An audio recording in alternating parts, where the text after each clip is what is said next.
The Bostonian is Matt Perrault. This is our city.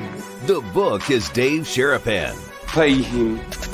Pay that man his money. Together, they are The Bostonian versus The Book. You covered 12! I covered! Follow the show on Twitter at Boston versus The Book. How do you like them apples? Bringing you the best insight on sports betting news, Matt and Dave's daily picks, and an entertaining and unfiltered dive into the sports betting industry. Here's Dave Sharapan and Matt Perrault. And here we go.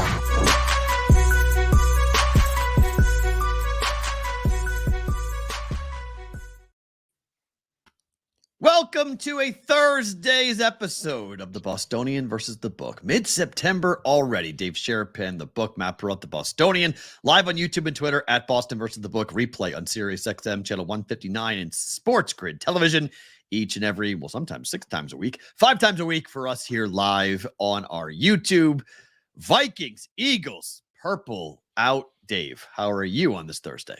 Oh, I'm good. We're good. There's a lot going on.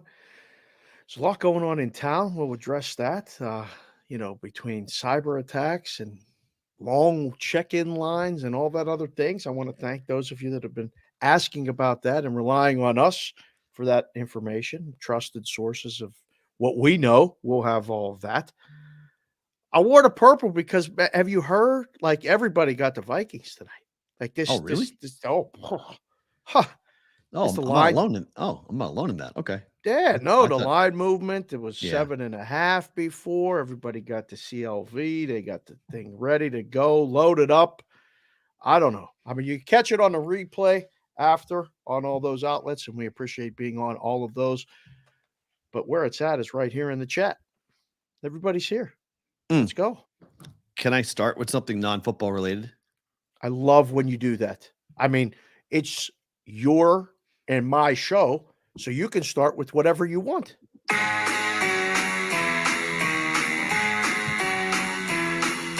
the road, Jack. Don't you come back no more, no more, no more, no more. Hit the road, Jack. And don't you come back no more. Under 15 seconds and no one gets upset. Bam! Get the out. Someone has to remind John Henry that this is what we do. Championship, parade, repeat, Boston. Oh, boy. Stop this cheap shit, okay? Oh, boy. Stop. We're done.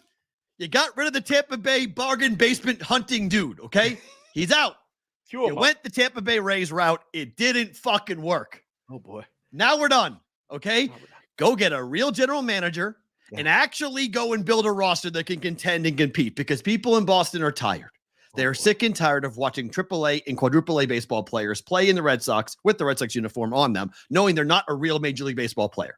Stop it. Man. Now, maybe he did rebuild the farm system, and maybe that's going to be beneficial in a couple of years. Maybe we all look back and be like, man, that was okay. Ben Cherington won a World Series by doing nothing. He just took the job and was there in 2018, and somehow Shane Victorino and that team won the World Series. Still don't know how John Lackey and company got that done, but you know where he's at now, by the way. Who?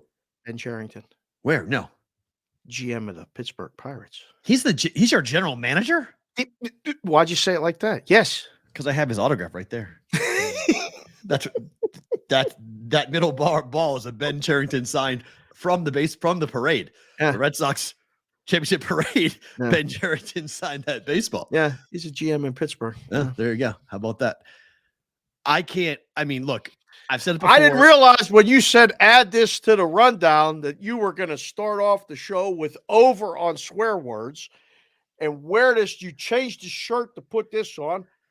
What do you got on? You got on a juice hat. Okay, but I thought you'd have Red Sox on. I don't have my Red Sox hat. I ran all during the hard 75 with my Red Sox hat. Yeah, so you ruined it. I ruined that hat. It's ruined. It's nasty as hell. I can't wear it, so it's done. So I was like, I don't have a hat for the Red Sox anymore. I need a Red Sox hat. But that's how uninterested I've been in the Red Sox this season. Is just there are large groups of seats available in almost every Red Sox game now. So you can walk in. It hasn't been this bad There was a game last week where I think it was $16 to get in on the secondary ticket price at Fenway, which Yeah. is, if you know Fenway Park, it's always one of the most expensive ticket prices, always.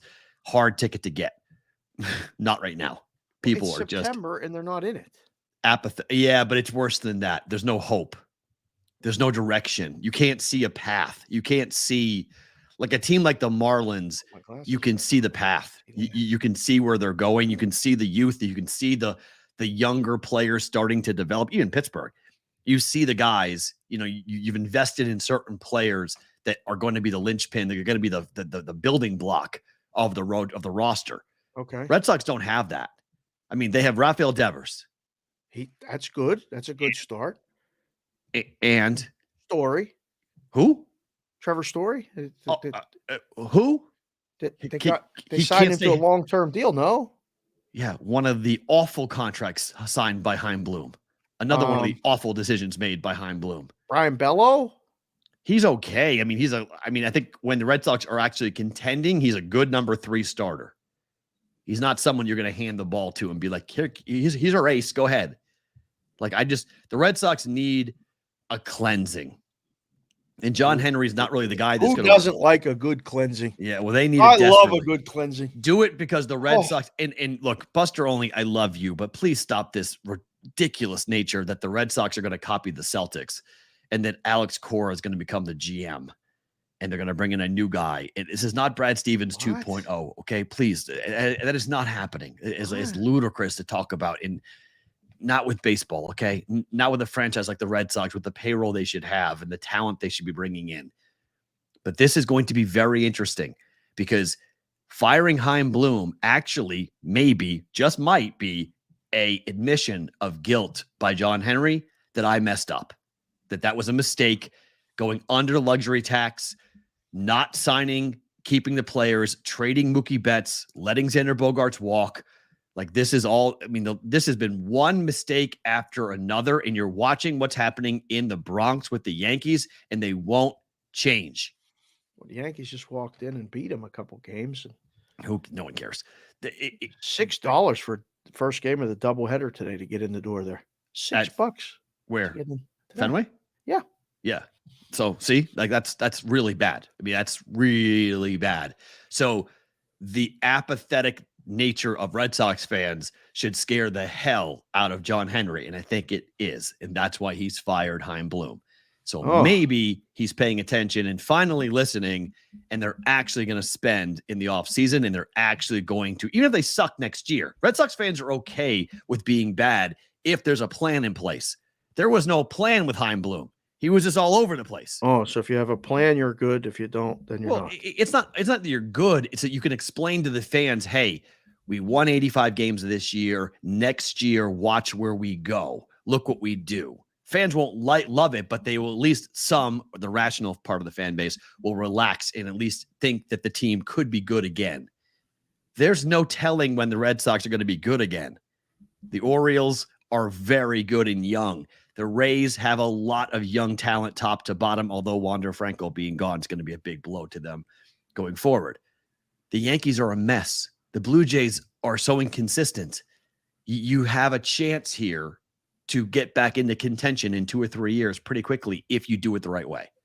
Chaim Bloom is the first decision. See ya. Good move to fire him. Now who gets the job and what happens after that? Time to go spend. It stinks too because I would love to have seen them go after Ohtani, but that's not going to happen now. Why not? I don't think any big market team like the Red Sox or the Yankees is going to throw the money that will be necessary to get That's him. the perfect one to do it. Look what they did in New York with the Mets. They went and got old pitchers that were hurt, and then they traded them. And then, that's the exact what is. We talked about this. Ohtani could go into a big market, is he not? I'm not positive. I think he very well. Think he can go to Pittsburgh? No, I think he winds up in like a San Francisco or Seattle for like $300 million. Man, oh man, you're all over the place with this. No, he's staying on the with West Coast. Angels, He's staying on the West Coast. Dodgers, and then He's staying on the West Coast. I think Seattle. the Dodgers where he wants to go. I just don't know if the Dodgers are going. I think he's going to have a prove it contract from somebody. I think he's going to sign a massive short-term deal that he can prove he can play with the injury. Oh, I don't think anyone gives him an eight-year deal anymore. Just reading what I'm reading about the injury, it feels like they're going to say, okay, you're 29. We're cool with getting you at 32 and then giving you, 4 or 5 years of big money, but let's see what you look like. Let's do a 1 or 2 year deal to make sure that you're actually healthy. You can play. I mean, if you can't perform with the oblique injury or the elbow or whatever else happens because he's hurt, I don't know. I think Ohtani's got some big question marks, but I'll be very curious. Good move by the Red Sox. Happy to see it. Now do something good with it by getting rid of Chaim Bloom. All right, Eagles down to -6, like you mentioned. Total is 49.5, so it's weird. The favorite is going down. The total is going up. Do you disagree with the bounce back spot from Minnesota? Oh, I mean, I don't know. I hate the Thursday night football games. I don't even like to. We'll watch this only because we're in the business. Well, I don't know what to take from this. I don't know. I see the line move. I watched both games. Philly's a better football team than Minnesota. The line's right. The line is right. Which is what, 7 or 6, which is right. 7 is the number. Okay. I think it's going to fall right there. It's Philly wins by 7. Minnesota loses by 7. Minnesota can win the game. Philly can win by double digits. If Kirk Cousins goes and throws 3 picks again. So just so you guys know, Gainwell is out. Bradbury is out. Blankenship is out. And Fletcher Cox is questionable.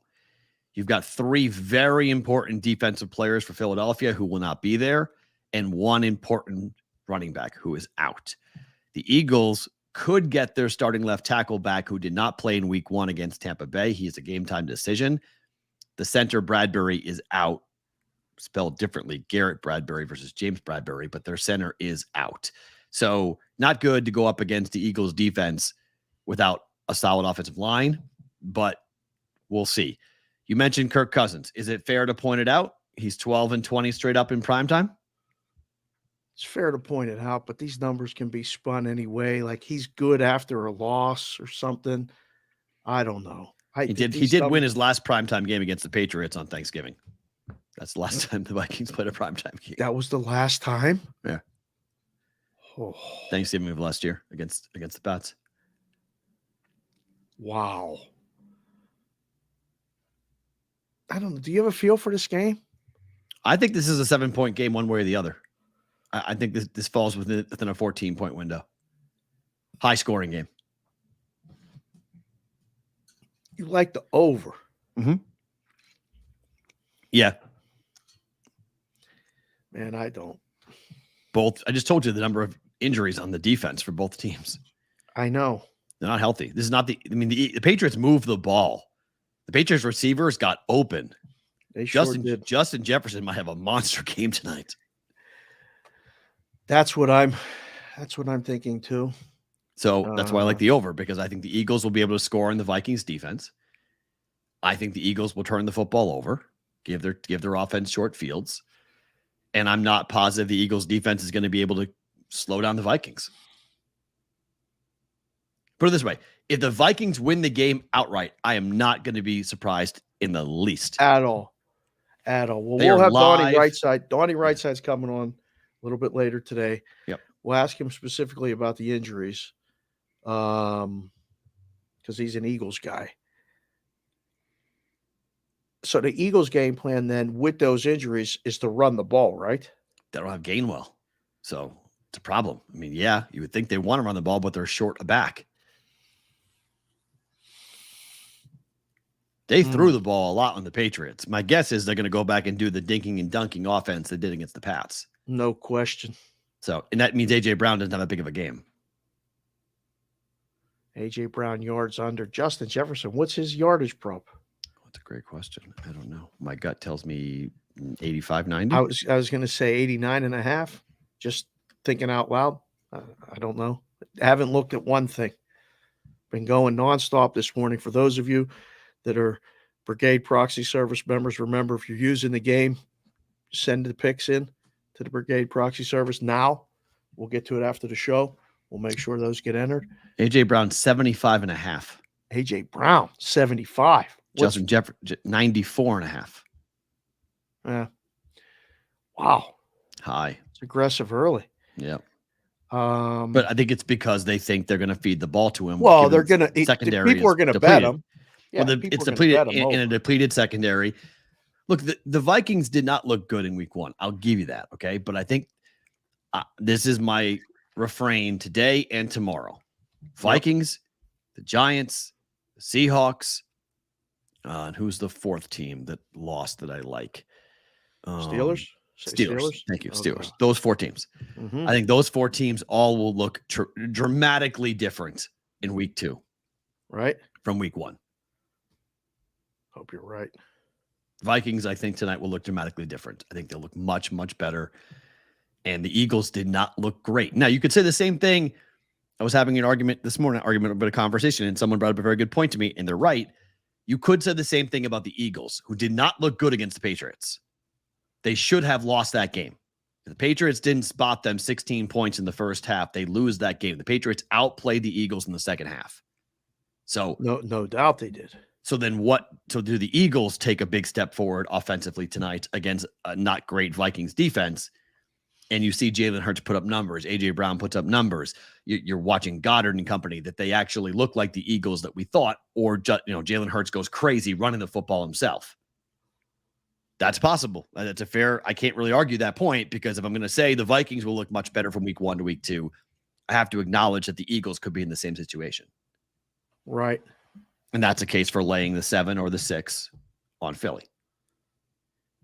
Just in general, Thursday games seem like such. It is week 1, though. I'm with you, but I think next week's Thursday game factors more into the under situation, and the guys are banged up. It's still a quick turnaround. It is. It's still, though, no matter what, early in the season. I mean, the injuries shouldn't matter because it's early in the season. They do. The injuries do matter. Guys that might be able to play Sunday can't play today. So you have different type of game plans because of that. You have quick turnaround to travel. Minnesota was at home and they get to go. Philly was on the road and, comes home. So that's been settled. I hate the Thursday games. Do you like them as a fan? I mean, I know you want football a lot and, people want football more, but do the Thursday games live up to the billing for you? They always feel like they disappoint. Not later in the year, they do. Not early in the season, they don't. Early in the year, they always tend to be good. The guys are fresh. Their bodies are still there. They've gone through training camp. They played a game. I think the quality of play on Thursday night in September tends to be a little bit better. In November, December, I'm with you. They're just exhausted, tired, and the games tend to stink. This is an important game for the Vikings. Like to open up 0-2 in the first 5 days of the season is not where you want to be. Guys in the chat, girls in the chat, if you're here, welcome. Hit the subscribe button, hit the like button. Vikings will use a current line right now. Philly -6, Vikings +6. Who you got? Put it in the chat. We'll see which way it flows because, AOWN, Aown, I don't know how you say that, but welcome to the show. Just came in the chat and said, I'm a diehard Vikings fan. They lay a dud in the first 3 weeks every year. It's out of the way. They'll bounce back tonight. Stinks when you're a fan of the team and they always stink in the first week. It's kind of a bummer. I don't know. We'll go back to the game with Donnie coming up here in about 45 minutes. Yes. This has been a monster story here in town. Crap. MGM and Caesars hacked by the same group in a span of a few weeks, and by most reports, they both have paid millions of dollars to have this cyber attack stopped. The first report came out last night that Caesars had indeed paid to have this stop last week. This morning, it has come out that MGM also has paid millions of dollars to stop the cyber attack. MGM waited a lot longer because yesterday at properties here in Vegas like Excalibur, There was a 7-hour wait to check in to your 7 hotel. hour. 7 hours to check into your hotel room. MGM was averaging anywhere from 3 to 5 hours by most reports to check in. Bellagio was 2 to 4 hours to check in because everything had to be done by hand. Every single slot machine was paid out by hand from $2 to $2,000. It did not matter. There was no way of getting money out from a ticket being printed. The entire system was down. You could use a slot machine, but once you had a winning number, you had to hit the little call button and wait for the person to walk over and give you a hand pay. Oh. Yes, if it was $2.50, it was a hand pay of $2.50. Oh. Card games still worked because that's the old-fashioned way. So you still had the blackjack, you still had everything else, but the line for the cashier was extremely long. Oh my goodness. Because the system wasn't that fast. Would you have paid? Would I have paid what? For the ransomware? Would you pay for the cyber attack to stop? Not knowing the details, I don't think so. But then knowing what we know, and I haven't been down to the Strip since Sunday. Mhm. Today's Thursday. I've talked to some people. I mean, some people quit their jobs. They walked off yesterday. They said, I don't Really? need this shit. I can't do this anymore. Like, some people were worried about getting paid on Friday. That was a big concern. They said, we might not get paid on Friday. What do you mean we won't get paid on Friday? Tell somebody that's making $10 an hour and they're not getting a paycheck on Friday. You know, we'll tell you when we're getting paid when we come back up. Oh. Well, I guess I'll be calling in sick. Like, what's the incentive? And then someone flies in from, just give them a midweek flight from Chicago, say, or Minnesota. I'm wearing a Minnesota stuff. So it's 2.5 hours, maybe 3 to Vegas. You land, you get a ride to the hotel. So it's only a 3-hour flight, but you're still a little tired. I mean, I'm not talking about coming from way far back east, but you stand in line for 6 hours to check in, only to have the key not work. Oh, no. Could you imagine? Or I got somebody text me a story. They waited in line to check in. They went up to their room and it was already occupied. Oh, What do you mean? This is our room. Well, no, they just checked us in. It's our room. No, it's our room. Go back to the front desk. Oh, what line do I get in now to find out? Can you imagine what's going on down there? no, The thank people you. at the desk make like $15 an hour dealing with this. No, thanks. So maybe at No. some point you do pay. I don't know. They Would sh- you pay? Yes. Caesars paid quickly. I would have paid quickly, and then I would have let the FBI figure it out. I would have said, if look, you got the money, you got to pay. I would contact the FBI. I would walk them through the whole situation and have them be involved with every single step, whatever we got to do to track transactions, whatever we got to do. I mean, the big joke on TikTok and Instagram Reels right now is that DEF CON, the cyber hacking conference, was held at Mandalay Bay 1 month ago. And that these guys may have all gotten together and figured out a way to get into the system for both Caesars and MGM properties. According to the reports, I don't know if this is true or not, but they said it was as easy as finding somebody on LinkedIn who was in head of like the IT stuff, calling them up, getting them on the phone, and getting like one bit of information. And they were able to get everything they could shut down everything just by getting that one bit of information. Do you think it's ever going to come back around to the way it was, where No. that couldn't happen? No. It's going worse. We're getting more dependent on AI. We're getting more dependent on computers, not less. If you have a trip planned to Vegas for anything, come for a weekend of football, Mm-hmm. come for F1.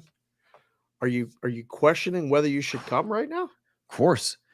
Vegas Pauly C this morning on his Instagram account reported that he thinks this is going to cost $1 billion for Billion MG. 1 billion. It'll cost MGM with a B. with a B. It'll cost him $1 billion because he believes that they are losing anywhere from 10 to $30 million a day, and that they will not see that come back because of customer confidence being shook for months.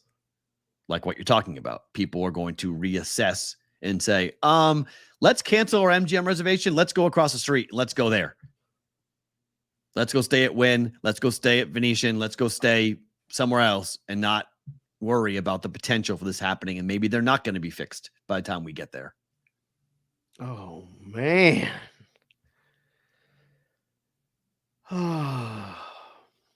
I would have paid. I think Caesars did the right thing. Caesars had the same problem. They went to Caesars first and they paid it.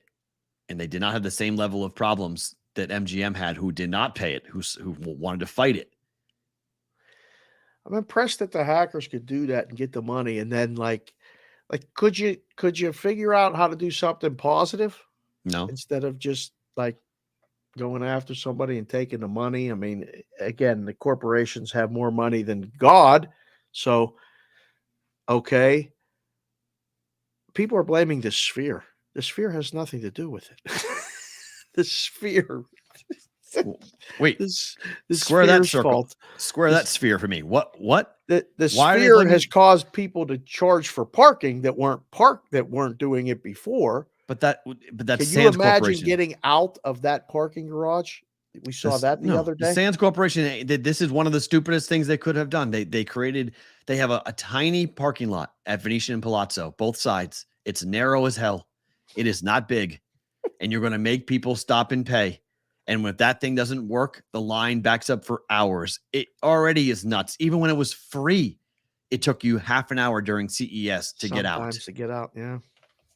When you were free, when it was just go, guys, come on, just go, guys. They would just wave everybody onto the street. Just come on. That was a half an hour to get out of the place. Right. Now, every single one of those have to stop, put their ticket in, pay, go over and over and over and over again. That is going to cause a huge problem. And if you're going to go to the Sphere, do not park at Venetian and Palazzo. Do not do it. Park somewhere else. Take an Uber, walk, whatever you got to do. But do not park in that underground parking right there, because you will be there for hours. Well, it's gonna, yeah, depending on the time of day, it could take a long time to get out. So all this is going on, and people are still coming. Like these corporations, just pay. What's the step next to make sure this doesn't happen again? Well, you would think that they would have the smartest people on the planet running these corporations, but they don't. So, go find the smartest cyber, preventative group and or people and rebuild your network so this can't happen. Find a way to stop this from ever happening again. Right. Because next time might be even worse. You might be able to survive it once. You can't survive it twice. Twice, people just stop. They go, you know what? I got other options. I'm not dealing with this. Because every single person that came to Vegas over the last 4 days is going home and telling every person that they know that this place is an absolute disaster. Right. It is awful word of mouth. It is awful. People are going to go, oh my gosh, are you kidding me? And they'll remember that when it comes time to booking. And hey, I could stay at MGM for $140, or I could stay at the Hilton for $180. I'm going to stay at the Hilton. I'm not going to play around with that. I mean, I feel bad. Like, people ask me, I don't know unless I'm down there. I can't imagine going, and maybe I'll get down there today quick just to see it. Because I've heard a lot of things are back up. Yes. Because they paid. Everything should be back to normal. They paid. So when they pay.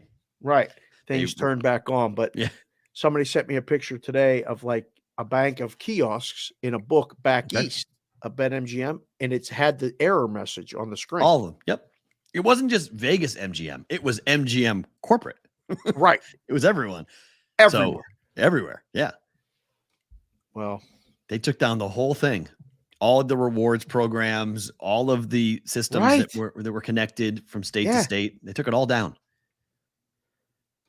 Oh, is it something as simple as like Dave's Daily Picks just came in and said if MGM had backed up their system, they would have been fine. Is that true? I don't know. I'm not a computer guy. I can't even pretend to be a computer guy. I have no idea. But by the report that I referenced, it was very easy to do what they did. It's like literally like it was the easiest thing. It's in plain sight. If you know how to do it, if you know what to look for, it was not difficult for them to do what they did. That's scary. So if you're MGM, you may want to tighten up the belt. Tighten up the ship a little bit. Yeah, so it doesn't happen again. So this doesn't go down because this is bad for everyone in Vegas, everyone across the country. And I think the number of $1 billion is not crazy for what it will cost, not just the payout, but in business. Man, oh man. That MGM is going to deal with. So we'll watch it. We'll keep you abreast of what's going to happen, but we think both companies paid, so it should go back to normal. We should be good going forward for this weekend. Everything should be okay. If you have someone coming to Vegas this weekend, it should be okay. Right. For this weekend. Yesterday on his coach's show, the head coach of Colorado State, Jay Norvell, a guy who I got to know pretty well in his days of being an offensive coordinator in the Big 12, to Coach Prime.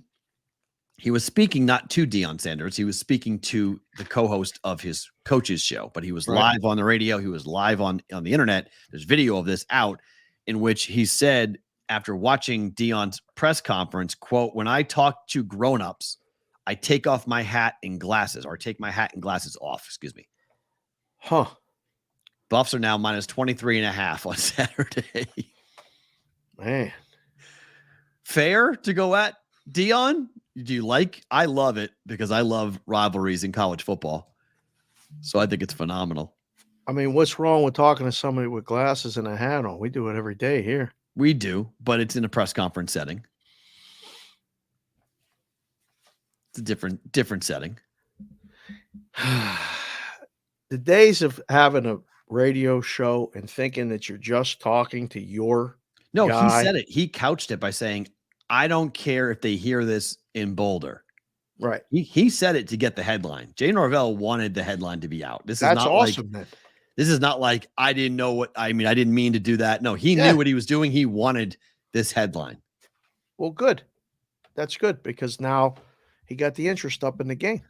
Again, that's fantastic. But did he get Deion's attention? I don't think so. Do you think Deion cares? Yes. You think Deion cares about this? Yes. I think you're wrong. I think it's bulletin board material. Really? Yes. I think the Buffaloes were going to win by 30 anyway. Yeah. So, like, I tweeted it too this morning and I saw it. I chuckled at it because I can't wait for the content space to go, "Wow, now you got to lay 23.5, because the coach talked and did this and did that." Both things are independent of each other. And nobody's moving a line on the fact that the Colorado State coach. No, but people are betting it, which is moving the line. No. Just that people can bet it all they want. They bet it last week. All these people. Yeah, but it's 24 at DraftKings right now. It was 22.5 at open. It's 24 at DraftKings right now. People are betting this up. People are betting the over. Now, why are they betting the over? I don't know. But they could be betting the over because of what has been said publicly by Jay Norvell. Public doesn't move the line. No, but pros, I've seen professionals say that, in rivalry games, if one coach has the ability to stick the knife in, I'm going to bank on that coach being able to do that or wanting to do that. They're not going to stop. It's a rivalry game. If you want to announce your presence in the state of Colorado, go beat the Rams by 40. They got Oregon on deck next week. They do. Much bigger game. I can guarantee you that Deion's going to just play the game the way it plays out. If they're winning and he wants to win by more and he can, he's going to let those kids play, have a good time, build up stats. That's fine. Right. That's that. And that's the point, is that the conversation, the Jay Norvell point, maybe you can say whatever he wants. I just let my kids go out and play. I'm not going to pull them off you. I'm just going to let them go ahead and beat you to a pulp. Yeah. So, I wouldn't bet off of it. No, I don't think it has any impact on the game. I wouldn't. Telling everybody, and again, It makes the handshake. The only thing it does, it makes the handshake at the end of the game fun. That's it. well, I think there's probably a mutual respect between these two. Jay Norvell, do you think, from what I've heard, has a pretty good reputation? I don't think he's poking. I mean, like, is he poking the bear? Yes, he's sick of being asked about Deion Sanders. He just basically said the guy's disrespectful. He said he doesn't talk to grown-ups the right way. He said, when I talk to grown-ups, I take my hat and glasses off.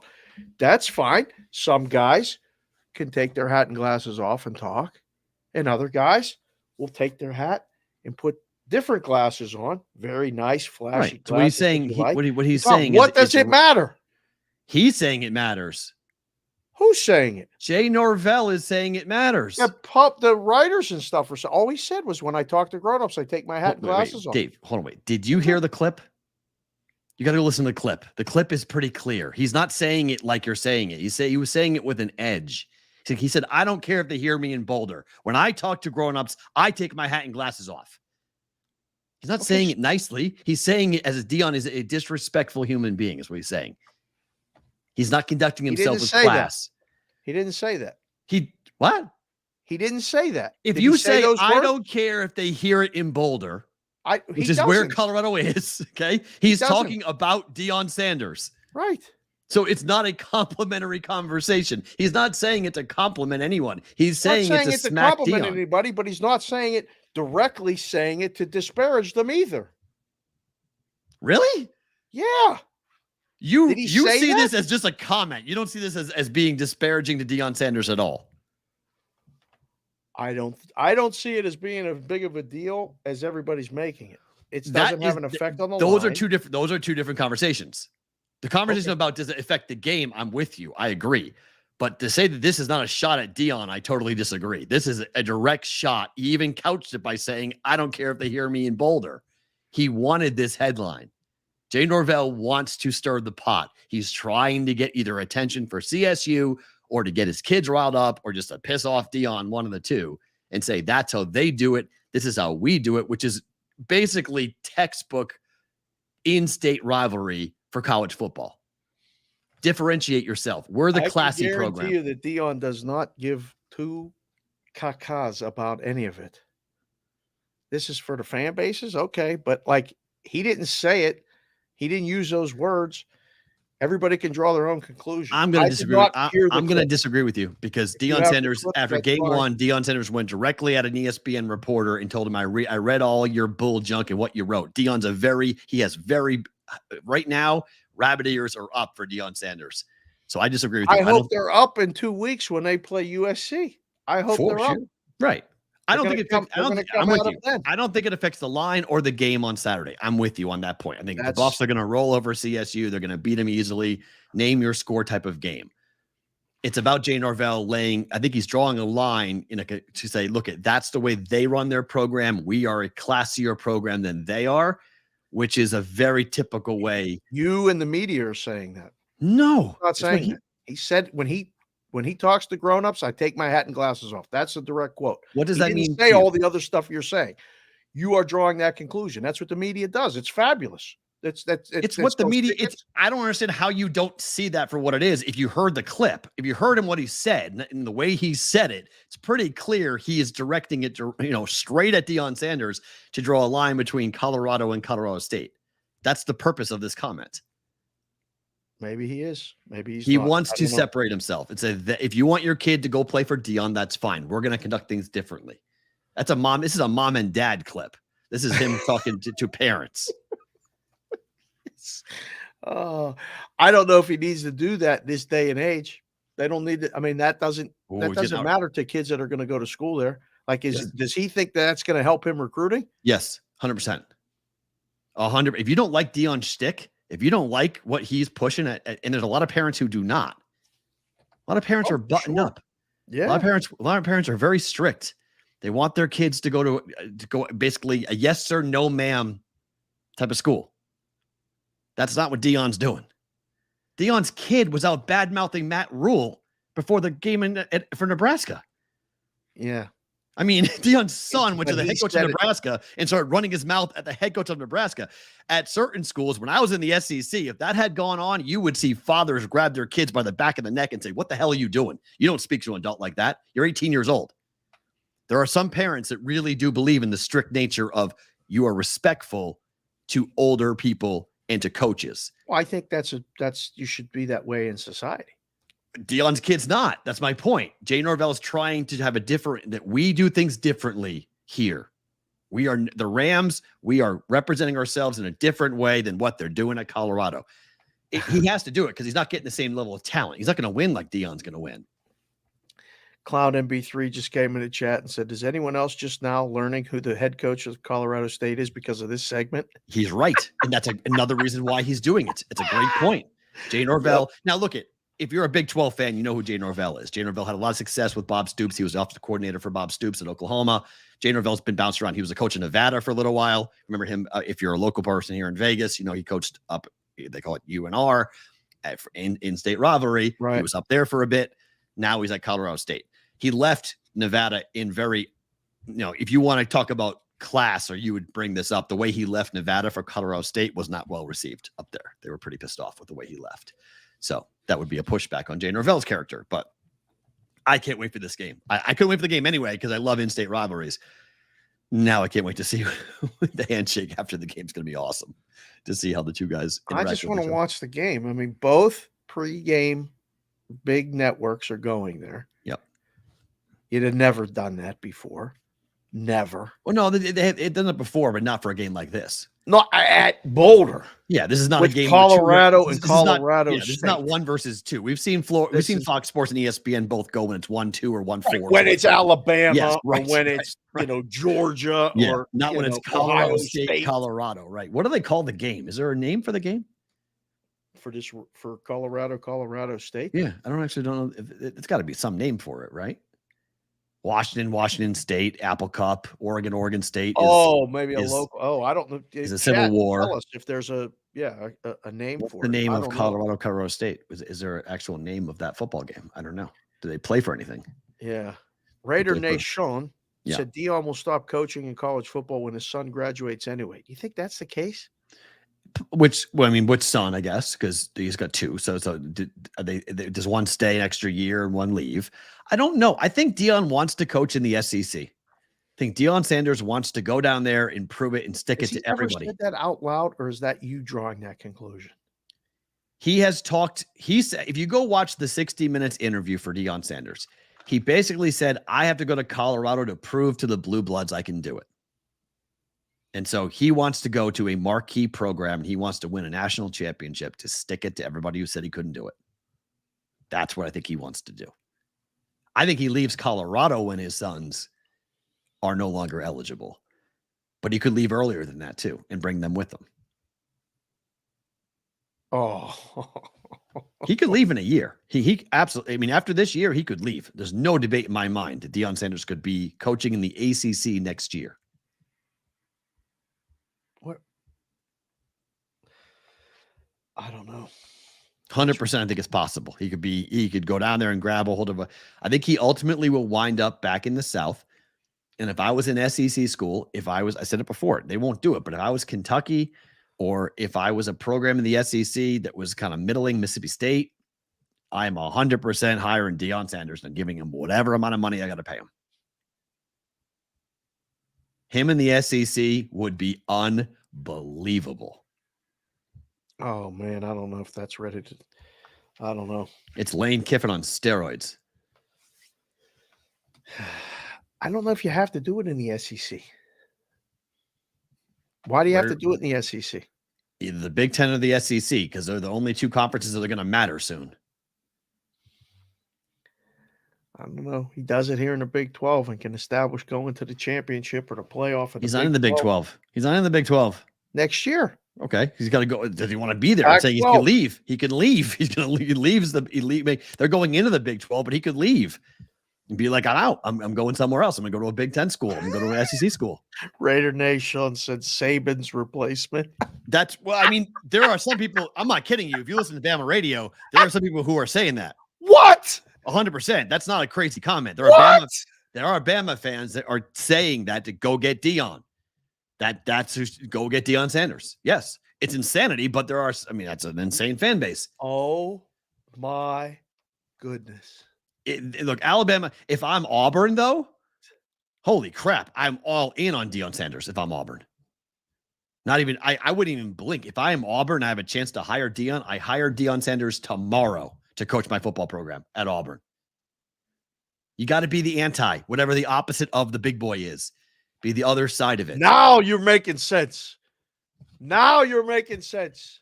Go to Auburn. Go to a program that needs something. Remember, that's what happened when Cam Newton was there. When you had something different. You had a different type of player, a different type of program, and Alabama had a tough time. I mean, that was a really tough. I mean, Bama fans were losing the Iron Bowl.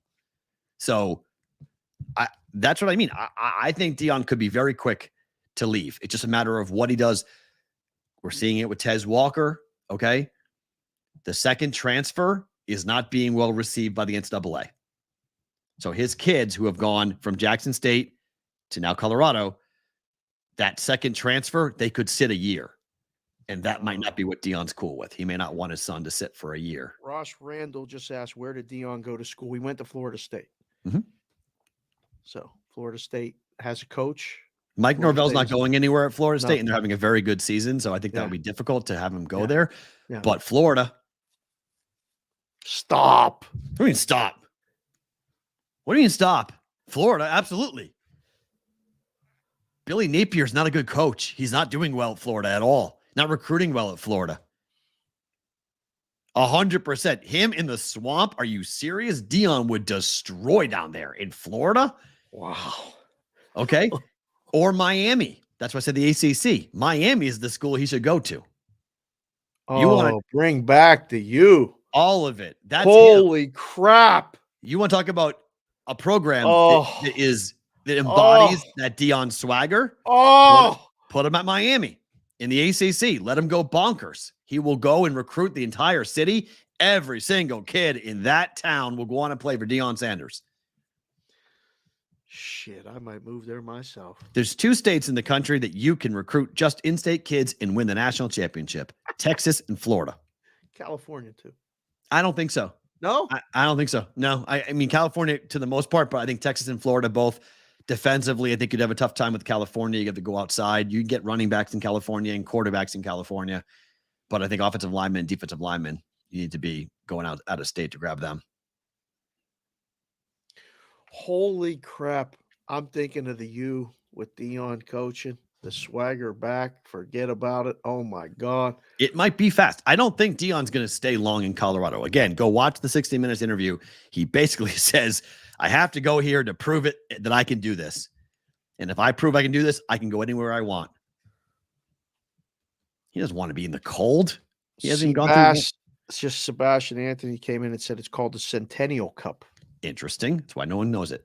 It's a bad name. I didn't know that until just right now. Thank you. Centennial Cup. That's not a good name by any means.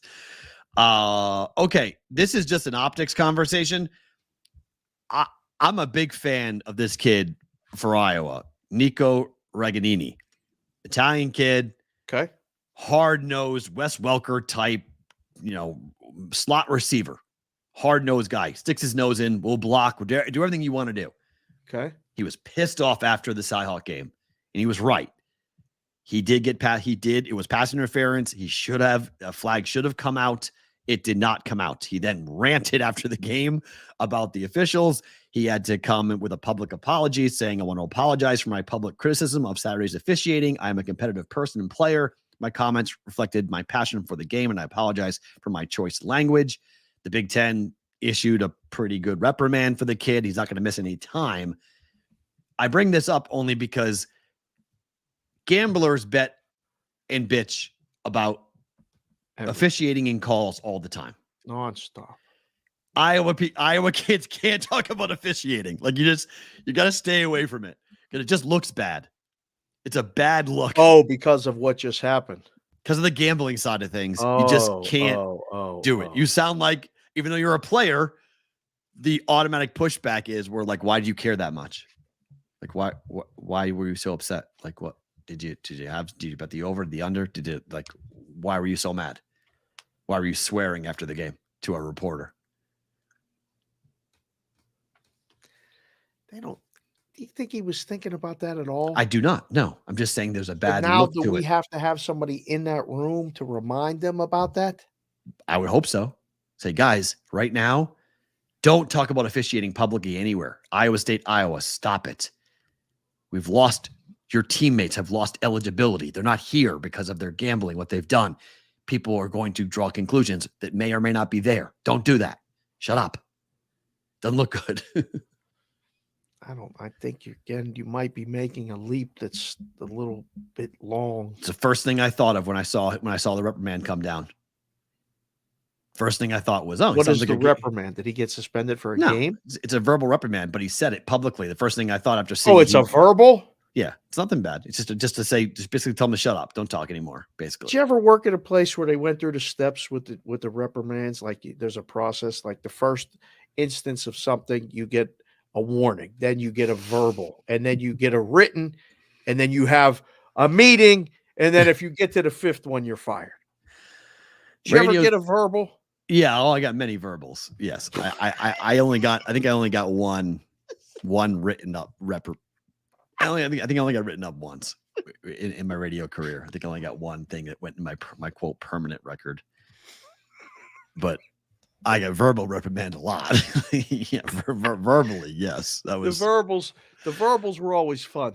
Yeah, because they'd come with this piece of paper. There's we had one time we had a stretch for a while in the book, a very meticulous HR person that was constantly. I used to say, I thought human resources meant you were here for us. You're here to fire us. You're here to get us. Every one of you are full of shit. To protect. You're there to protect. You can't say that. No, I can't. I just did. Okay. Yeah. And so they would send these written verbals or written warnings. Like, we had to sign the paper that we acknowledged it. Right. I received. Write down your side of the story and sign it. I would write down, I didn't even fucking read this and sign it. Send it back. Put it in your file. What are you doing? Like, I don't think anybody needs to specifically say, can't talk about the officials because then they're going to draw the fact that we had a gambling scandal here and all this other stuff. But I think someone needs to say just in the room, keep your thoughts about the refs to yourself. Don't give the media anything because then it takes Kevin. I'm not saying he was thinking about gambling when he said it. I'm saying I thought it. It's a bad look. Yeah. Had multiple players from Iowa and Iowa State who have been kicked off the team. 6 of them pled guilty to gambling, underage gambling. Yeah. The starting quarterback lost his eligibility at Iowa State for betting $600. Okay. Yes, this is a bad look for Iowa State. This stink is going to follow the programs around. This does not go away just because the kids are off the program. And you know what? The investigation in Iowa, I've been told, is not over. They're still looking. Okay. This is not done. They're still looking for evidence of other players, basketball players, baseball players. They're not done. More football players. So, yes, do not talk about officiating if you're Iowa or Iowa State, coaches or players, because the first thought I had was, well, that's a bad look. You sound like Jimmy at the end of the bar. Now, for Iowa's game, how about this line? 28.5 with the total being 42.5. I don't remember ever seeing it like this. I mean, like you see like minus 48.5 and 56. Like when it's that high, Okay. you're basically betting that the other team is going to score or not. I've seen that with a total of 42.5. How in the hell? What kind of math problem you got where you got 28.5? This is unique. You don't usually see it like this. 30-3. Is that what we're talking about? Is that the math? Who's WMU? Western Michigan. All right. It's a max For school. future reference, when you refer to Western Michigan, probably put West Mich or something. There's only one WMU in the country, Dave. What? Only one WMU. Is there? Mm-hmm. I don't know. I know of. Let's see here. All right. I might just double check and see where this line has moved. Gone. We got to be the only show in America talking about Western Michigan and Iowa. And if you are talking about it and you heard about the line and the total, just mention that you heard it here on the BVB, please. All right, 42 is the total. Solid. 28 or 28 and a half. Yep. What the hell is the team total for Western Michigan? Is it up? I haven't seen if it is up. Hold on, let me see. By the way, everyone, you guys in the Brigade Proxy Service, you guys are loving -6 tonight. You guys, it's like catnip for you guys. You can't turn away from it. The guys in the chat, the girls in the chat, we got a pretty even breakdown of it. We got people went Vikings and Eagles then Vikings, Eagles. So it was pretty split when we did it in the chat. We'll do it after Donnie comes on and gives you his analysis of the game. Team total for 9.5? 6.5. Oh, God. 6.5. Oh, we're saying we ain't getting a touchdown. We might only get two field goals. Yep. But if we get close enough and we get a touchdown, we go over that number. I mean, look at this. Iowa's defense is the best unit of their team. 100%. Although the punter may be the best unit. Or the punting unit may actually be the best unit. But it's close. That's fair. We'll ask the chat. Western Michigan, team total 6.5. How many of you dare to say over? Bet over. I don't think anybody. I'd bet over. It's got to be under. Three field goals. Over. Three field goals. Not only do you have to have 3 opportunities to kick a field goal, you got to make all 3. Yes. Western Michigan makes all 3. Let's go. Broncos, right? Western Michigan Broncos. But you got to bet under this number, don't you? I mean, you have to bet under, right? 42.5. You got to bet. I mean, Iowa's not scoring 35 points. No. How the hell are they scoring 35 points? They're not scoring 35 points. This is an under. This is an under. I'd rather bet the game under than lay the 28.5. Amen to that. 100%. How in the hell? They haven't scored 28 points yet, have they? Either game? 24 points both times, right? For Iowa? Man. Let me see. CBW said WMU got a 75-yard run against Syracuse, and that was it. One break, and they get a touchdown and get over this team total. Yeah, but they scored 35 points on the road, 48-7. 48-7 is what they got against Syracuse. All we would need is one of those. We just need one of those. Syracuse just routed Western Michigan 45-7. They did. 48-7. 48-7. Sorry. 48-7 final score. They scored against St. Francis, PA. They scored 35, though, if that matters to you. St. Francis, PA. St. Francis is that's a school where a lot of kids that I went to school with go to school there. St. Francis, PA. Wow. I don't know. Over or under the team total? I say over team total, game under. Over the Western Michigan team total. Over 31-7 final. Over. On it. 31-7 final. Iowa 38-7. 38-7. Yeah, I said 31-7 for that. That's why I'm stays going. under. Okay. Stays under.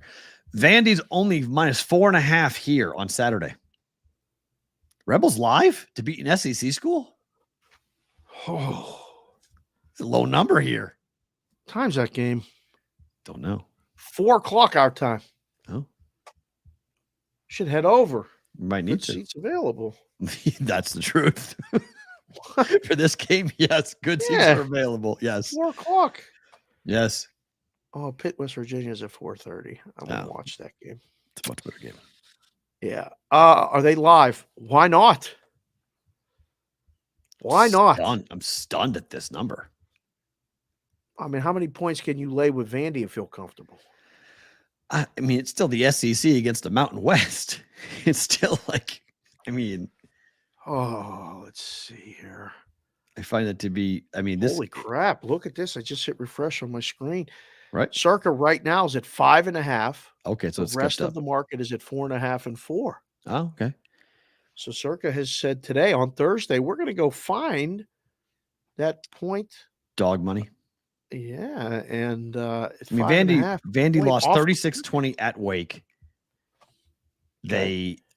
They beat Hawaii in the first game 35-28. They beat, is that Alabama A&M? Alabama A&M, and from Huntsville, Alabama. There you go. They beat Alabama A&M 47-13. and then lost to Wake on the road. That's UNLV's Vandy?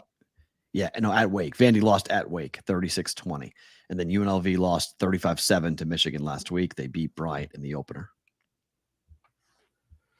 Chris Otto, welcome to the chat, sir. He said he took the SATs at St. Francis. Oh, very nice. Yeah. So Vandy's what? 1-1? 2-1. 2-1. Their season win total was 3.5, I believe. Was it that low? Wow. I think it was 3.5. This was one of the ones I think was counted as a win. Yeah, obviously. This would be a nice upset for UNLV. Be a for Odom, for Coach Odom to get an SEC scalp. Yeah. Be huge. Yep. They play Kentucky at home next week. Vandy does, and then Missouri at home the week after. My goodness. They play a run of at Florida, home for Georgia, at Ole Miss, home for Auburn, at South Carolina, at Tennessee. That's why it was 3. They don't win one game of that. That's why it was a 3.5. They don't win one game of that stretch. Say that again. Yikes. After they play Kentucky. Froze. Snap your fingers. Come back. Come on. Look at that face right there. What is he looking at?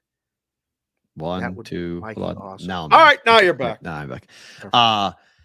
After they play Kentucky and Missouri. Yep. They go at Florida, home for Georgia, at Ole Miss, home for Auburn, at South Carolina, maybe at Tennessee. No. Oh gosh, that's a 0-6 stretch right there. Yes. So that's why if you have an over 3.5 ticket, they better beat UNLV, and then they got to beat either Kentucky or Missouri at home to get over. Which Kentucky or Missouri, they might be small. Dogs. They'll be dogs in both games. The dogs against Kentucky for sure, but Dogs in both games. Oh, I see Tyler in the chat. Tyler, you can put up the lines for the next those games. I know you have your model already done. I don't think they win another game if they win this game. Nah, they may win one or more of those, but maybe that's it. Kentucky, Missouri, maybe. Tennessee's down to 6.5 against Florida. How about this? What's the Gator love coming in? I disagree with this. I like Taking the a Vols. number, right? They're just getting it off 7. I guess. Give me Tennessee. This is a 4:00 game too. Mm-hmm. So is this the big game of the weekend? It's The one of the night big games. session anyway. This is one of the big games, in my opinion. Yes. But Florida is caca, no? This is a bad stretch for week 3. This is not great for college football, but I'm interested in this game. This used to be an awesome rivalry. These two teams used to hate each other. Yeah, but Florida's not what Florida has been. No, not even close. Look, they lost 24-11 their opener to Utah. It looked They like beat crap. Yeah, they won 49-7 last week against McNeese. Is that right? That's McNeese State. McNeese State. Yep, against All them. right. So they're 1-1. The Vols are 2-0. They put up 49 on Virginia and 30 on Austin P. Let's ask the chat. Let's get the chat in here. Yeah, I think Milton has a hell of a Tennessee game. minus 6.5. Gators plus 6.5. Who you got? I think we get a deluge of Tennessee's. Yeah, and I think they'll be right. I mean, look, Florida's at home, so that's definitely what I mean. Tennessee going to the Swamp is never an easy place to play. Volunteer fans would tell you they've seen many. It's a house of horrors for them, but I think Tennessee wins the game. We're going to have the doctor's parlay tomorrow. I reached out to the doctor this morning. I said the people were asking about the doctor's parlay. He can't wait, but he said there's a lot to pick from with all these ACC and SEC home dogs. Home dogs, yeah, it's a lot. He loves them. In week 3, him and Nikki the Blade both. They love these teams. Donnie RightSide will join us here in a couple of minutes once he clicks in. But before we get to that, Washington is laying 16.5 after Michigan State fired their head coach. Do you want Michigan State? No, I think Washington's going to absolutely. I can't believe it's only 16.5. I can't believe it's this low. This feels too light to me. But listen, it's at Michigan State. It is. So how high can you make this number? You can't go past 17. You don't need to. 17 right now is a good number. Okay. There's one place on planet Earth that I see sitting on 17. Everyone else is a 16 and a half. Is it going up to 17 or down to 17? Or down? Is that number? Circus at 17 right now. Did they get to there, or did they go from 17? Oh, no. It Half opened 16. So it's good. They're up to 17. Okay. Yes. I would bet this. I mean, I You think would take 17 or lay 17? I'd lay 16 and a half. On the road? Yeah. Washington's going to kill him. Penix is going to kill him. They are gonna run circles around them. What are you playing for here, Washington? I mean, the whole coaching staff, everyone's good. They're all gone. They all know it. Tucker's out. He's not coming back. Everybody in that place is going to get fired. Every coach there knows their job's over. They got to go. Their wife, their kids, their family.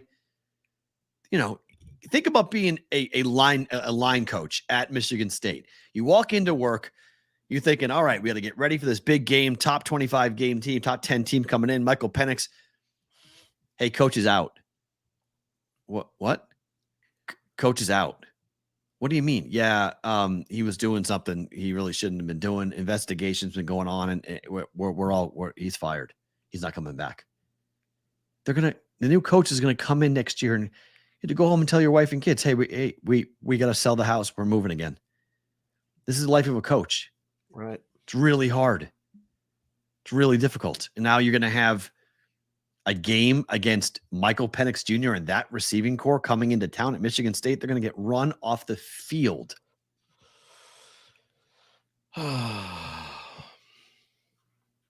Stat stuffer game for Michael Penix Jr. Heisman Trophy type of game, put up on the stat sheet when he's talking about the Heisman. How many points Michigan State going to score? 10. Total's 55 and a half. Because I think, okay. 45-10? That's more of an indictment on Washington's defense than anything else. Oh, man. That total seems too high. That seems like that should be an under. Let's see what we got for team totals here. Michigan State scored 45 against Richmond and 31 against Central Michigan. So, maybe that's why they think they're scoring. But 56 against Boise, 43 against Tulsa for Washington so far. Penix has almost 900 yards passing, 8 touchdowns, 1 pick. I like Washington's their team total over more. No.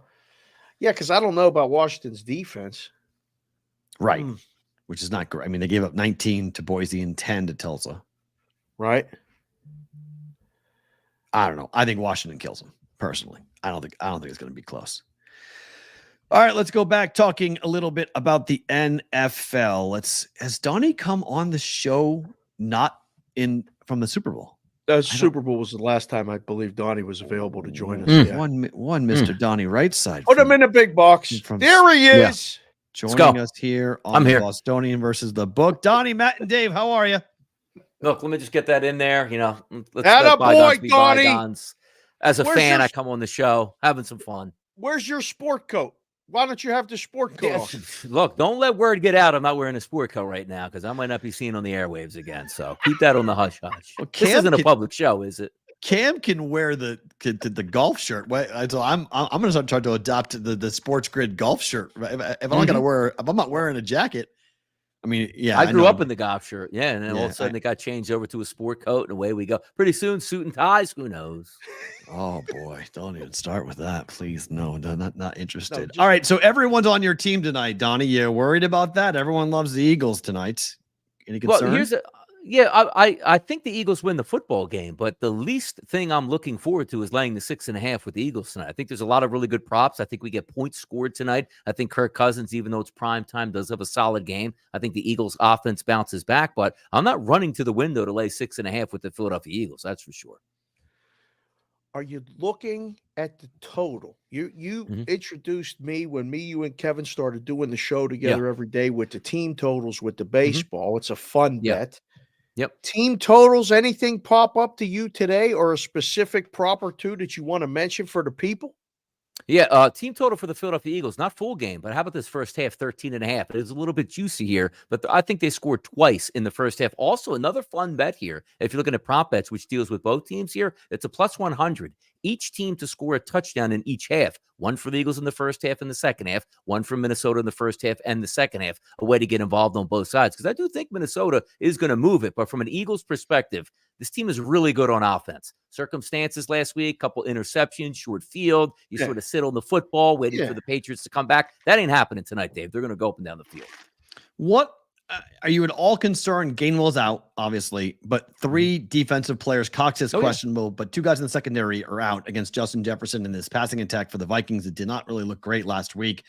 Any concern the Vikings have a big bounce back spot here tonight in this game? Not only is high scoring, but the Vikings win the game.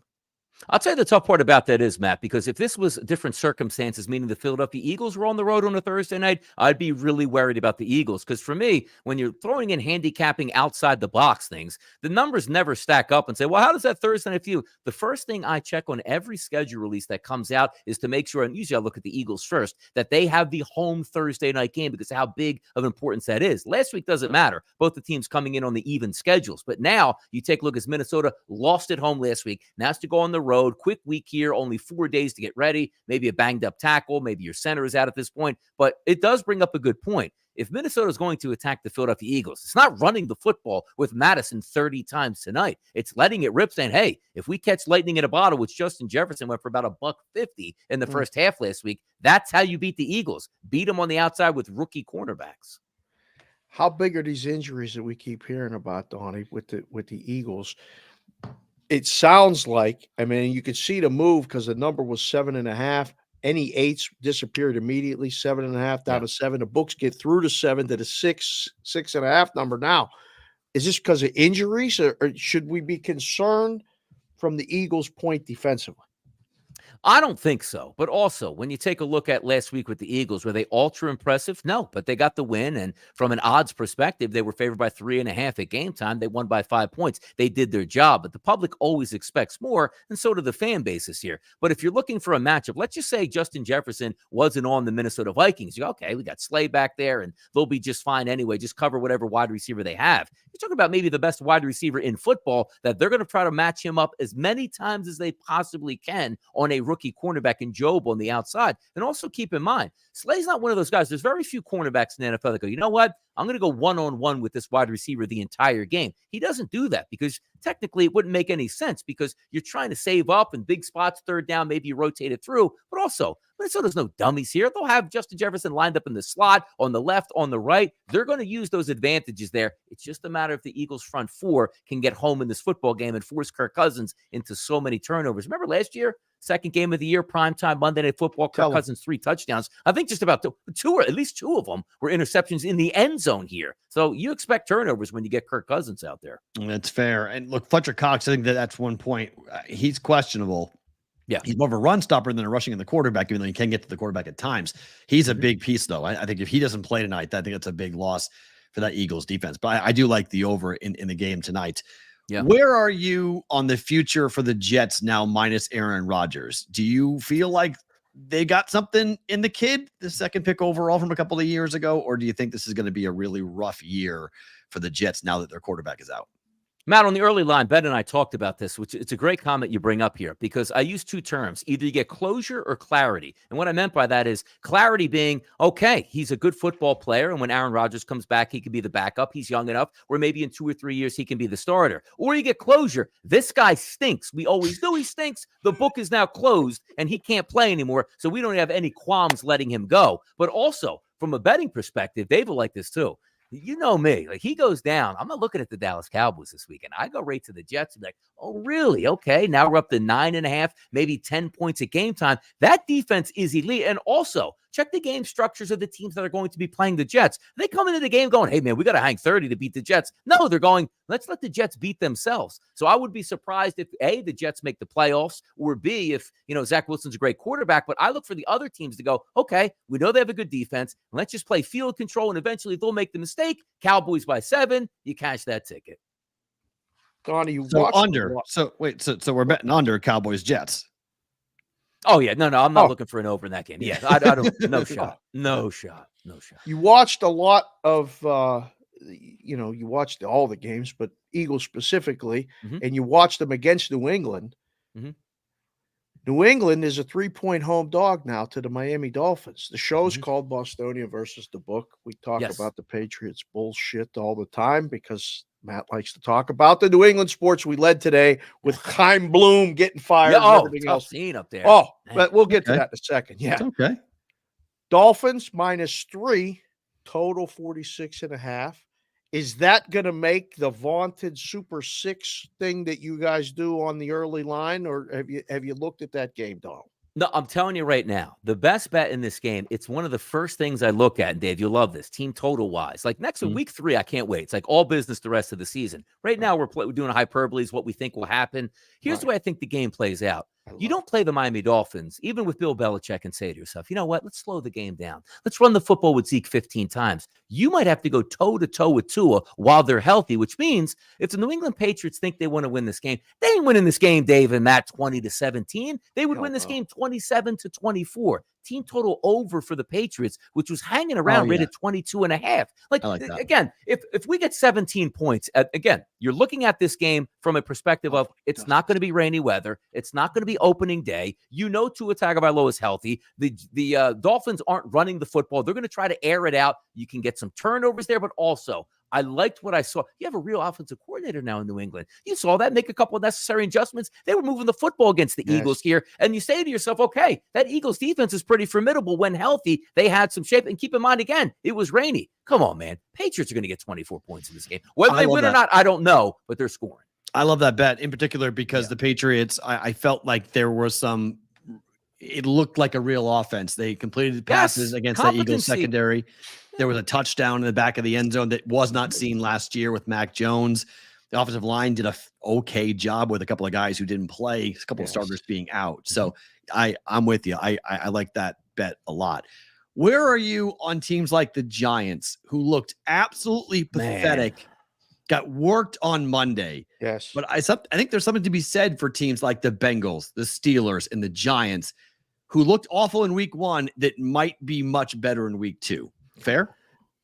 Coming into the season, I looked at the Giants. Now, granted, I spent 6 months laughing at the contract for Daniel Jones. I don't think anybody else would have paid him $5 million a year, let alone $40 million. But also, I thought there was some value on the Giants because I say to myself, let's take a look at last year and where they turn over to this year. Did they have a softer schedule last year? Absolutely, they did. But this year, I said, okay, if I can get competency out of Daniel Jones, if I can get Saquon Barkley back healthy and happy, which he is, we added weapons, including Darren Waller at tight end and a couple pieces on defense. And I love Brian Daboll, one of my favorite coaches in the NFL. So the one thing coming into opening night I thought I was going to get was, again, the word competency. I thought I would see the Giants come out, play smart football, not turn it over, make a couple athletic plays with their quarterback and running back, and hang in there. And they got destroyed. They looked terrible on every level. Special teams, offense, defense. Any game, even forget about the 3 points that the Bengals scored and Joe Burrow throwing for under 100 yards. The most disappointing effort, and this includes the Steelers, was the New York Giants, because Dallas Cowboys had 265 yards of total offense and won the game by 40 points. That means your team was just absolutely incompetent all the way through. But Matt, I know where you're going with this, because you're not as bad as you look in week 1. You're not going to be as bad as you look, good as you look in week 2 from week 1. But just that level of getting back to normal. If they don't handle their business against the Arizona Cardinals, something is up with the Giants team. But they are the perfect bounce back spot where everybody hates them, and then they show up and win by double digits. Like what you did there, Donald. That was good, talking about bounce back spots and everything else. Yep. We're doing the show on Monday. You're doing the show every morning on Sports Grid, the early line. You and Benjamin. Talk about bounce back spots. Look at this. It's nighttime in Pittsburgh behind me. Monday night, Cleveland goes to Pittsburgh. Yeah. Donnie, tell the people. Please tell them. Please, I hope you're telling them that the Steelers are going to do something Monday night. Please. Why are you shaking your head? What? I'm telling you, Dave, before the season started, I said, you know what, let me take a couple futures here in the NFL. I said, where's the value coming from? I like the Ravens. I think the Eagles have a little bit of favor there. But my favorite team 50-1, not to win the Super Bowl, but I thought they could make the playoffs, and then that ticket becomes profitable. It was the Pittsburgh Steelers. Okay. Kenny Pickett, second year, the evolution of the quarterback. You had a running back that's got some talent, solid offensive line, weapons at wideout, and a very good defense. And then there's the guy sitting over there on the sidelines that goes, hey, guys, you know whatever happens, we're not going to have a losing record. Let me bank on that. And I said opening week, I said, boy, look at this spot.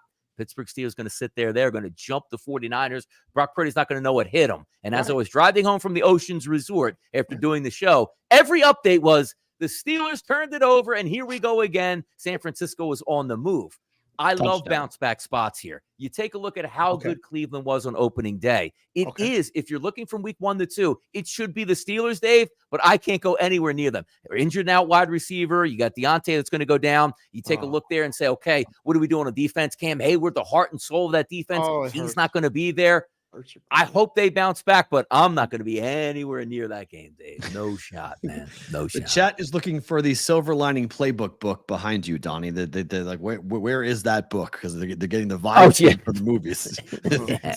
Die Hard. Where's Bradley Cooper? Hey, Bradley, get in here, brother. Yeah, where is he? He lives down the street.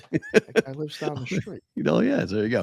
All right, so everyone is taking the Bills in Survivor, Donnie. This is the number one pick. Me too, though. Me too. Yes. All right, so there you go. Yep. Everyone's fading the Raiders. Everyone's on the Bills. The Bills lose their first game to the Jets on the kick return in overtime. Yeah.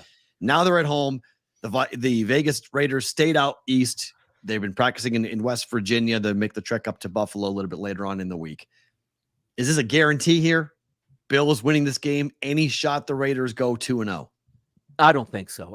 But quite frankly, it was interesting too. Week number 1, they played Denver. And I said to myself by midweek, I'm like, you know what? I actually think the Raiders are the better side because of how much of a mess the Denver Broncos are with injuries and Russell Wilson and the new coach trying to set the tone. But this looks like the perfect spot for the Buffalo Bills. They should be able to move the football at ease on that Vegas Raiders defense. And I thought Jimmy Garoppolo was competent, which is what you're going to need for the remaining parts of the season for the Raiders. I just don't think they match up man-to-man with Buffalo. And by the way, if this was a win and an ugly win by the Buffalo Bills, you might be looking at maybe the Raiders sneaking in there and saying, okay, let's hang around here. The vibes are still there for Buffalo. They're going to be angry this weekend. They know they made mistakes, including their quarterback, Josh Allen. Basically, I lost the game for you guys is what it came down to. 3 terrible interceptions, 1 fumble that just can't happen. I think they cross their T's and dot their I's this weekend and put on a big performance. And again, last week I went with just about everybody else too. The Ravens, this week with Buffalo. I'm just looking to survive in a survivor pool until week 3 we get on some more equal footing. I can't see the Buffalo Bills losing this weekend. I really can't. Last one for me, Donald, before we let you go. Okay. Matt may have a closing question for you. I'll switch to the Phillies hat for you. Yeah. Because I know you're still watching baseball.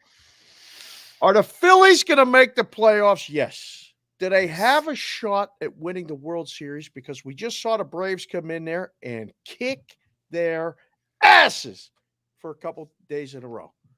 Please give me some good news on the Phillies. Like I tried with the Steelers and you did that. I don't even want to ask you about Penn State because I know what you're going to say. You run the wide receiver room better than anybody. Give me some good Phillies news. What about the National League? Is it Braves or does anyone else have a shot? Now, look, the Braves have been kicking the Phillies' ass for quite some time now for the past couple of years. So they're used to that, and I'm used to that in Philadelphia. But if there is a silver lining here, what do you look forward to? Well, look back to last year. You go into the playoffs. Oh, no, the Braves, man, she can't beat the Braves. The Phillies smoked the Braves in the playoffs. And also, you're going to have the Atlanta Braves that have the best record in baseball. They're going to be sitting out round number 1. Yes. We know who's going to be on that same side of the bracket. It's the Phillies in round number 1, catching that same momentum again and running into the Braves. And the Phillies will go into that series, goes, yeah, you beat us up in the regular season. But you remember when it counted in the postseason, our bats and pitching staff came alive. So if there is a lining in the clouds that you want to take with the Philadelphia Phillies, you just go back to last year and take a look. However, I don't know how you get around the Braves because they just find young pitchers that go out there in big spots and dominate. And Strider's back to looking like a Cy Young. And everybody in that lineup, I mean, you can tell me right now everybody has 50 home runs, and I would believe you of how potent it is here. But again, if you look at last year, the Phillies did the same thing. Get hot at the right time, ride that crest in the playoffs, wind up into the World Series. Matt, I have a quick follow-up before we let him go. This is the BVB Phillies model hat. Okay. Where's mine? I mean, you get I'm someone to everybody but on me. it. Man. I wanted to make sure because I know Eagles colors. You requested the Eagles colors. Would you have any interest in the maroon for the Phillies, or do you Oh, want it's to just go nice. with the Eagles? I think we have to go Eagles because I'm going to get like the Phillies. I might only get a week out of that thing for the playoffs. The Eagles, we got a couple more, weeks obviously to go here for them. So What's it we like get more getting up mileage. at 3:30 in the morning every night? I don't get up at 3:30 in the morning now. It's nice. I get an extra. I'm actually forcing myself to sleep until 6 a.m. now. It was 4:30 for 2.5 years, and now I feel energized. I feel refreshed. Alarm goes off at 6. I'm like, wow. You look Boy, that's great. what it's like to sleep in. Look great. That's a beautiful thing. Donnie, good stuff, my man. Best of Awesome, luck man. on your bets this Love weekend. it. Appreciate you coming on. All right, boys. Enjoy. Thanks, DRS. One ya. Mr. Donnie RightSide from Sports Grid joining Brings us. it, man. He brings it every time. Brings it every time. Hold on everything, and we're back. Okay, Love when good you to move go. all the boxes. Get it right In, back around, order. up and down, all around, and away we go with NFL conversations from college to pro. Rob Ninkovich on his podcast says the injury to Aaron Rodgers will end his career. He said, where the tear. Oh no, you're completely frozen now, and your face is all discombobulated. How about this? Holy You back now? crap! Come back, please. Oh, there Now you're we're back. Okay. Now we're back. All right. So Rob Ninkovich said on his podcast that where the injury occurred, the fact that it happened very much, basically it's the part of the body in which we don't know where the calf ends or the Achilles begins. If it happens low in the heel, it's a very easy fix. Hold on. This is the medical portion of the show. This is Doc. not mine. This is Rob Ninkovich, and he had a very he put up this. Did he have an injury like this? I don't know, but he had a document. He had actually like pictures of how they fix the It was a good Achilles. clip you sent in the rundown. I actually Right? watched it. It was pretty wild. So he's got this whole clip as to like how the injury gets repaired and the way they suture it and what they put to the Achilles. They put wiring on the Achilles to make it stronger till it holds. That he thinks Aaron Rodgers is not going to want to go through the rehab, that it's going to be way too difficult because of where it happened, where the tear, the complete tear, where it happened. It's hard to talk about another man's motivation Fair. in life. It really is. I Fair. mean, we found that out. We've got some very dear messages from people and some things. Everybody's going through something. I can't speak for Aaron Rodgers whether he wants to come back or not. I can't speak for whether he thinks it's worth it or not. But damn, does that look painful where that happened and where that's at? And that's going to take a lot of work.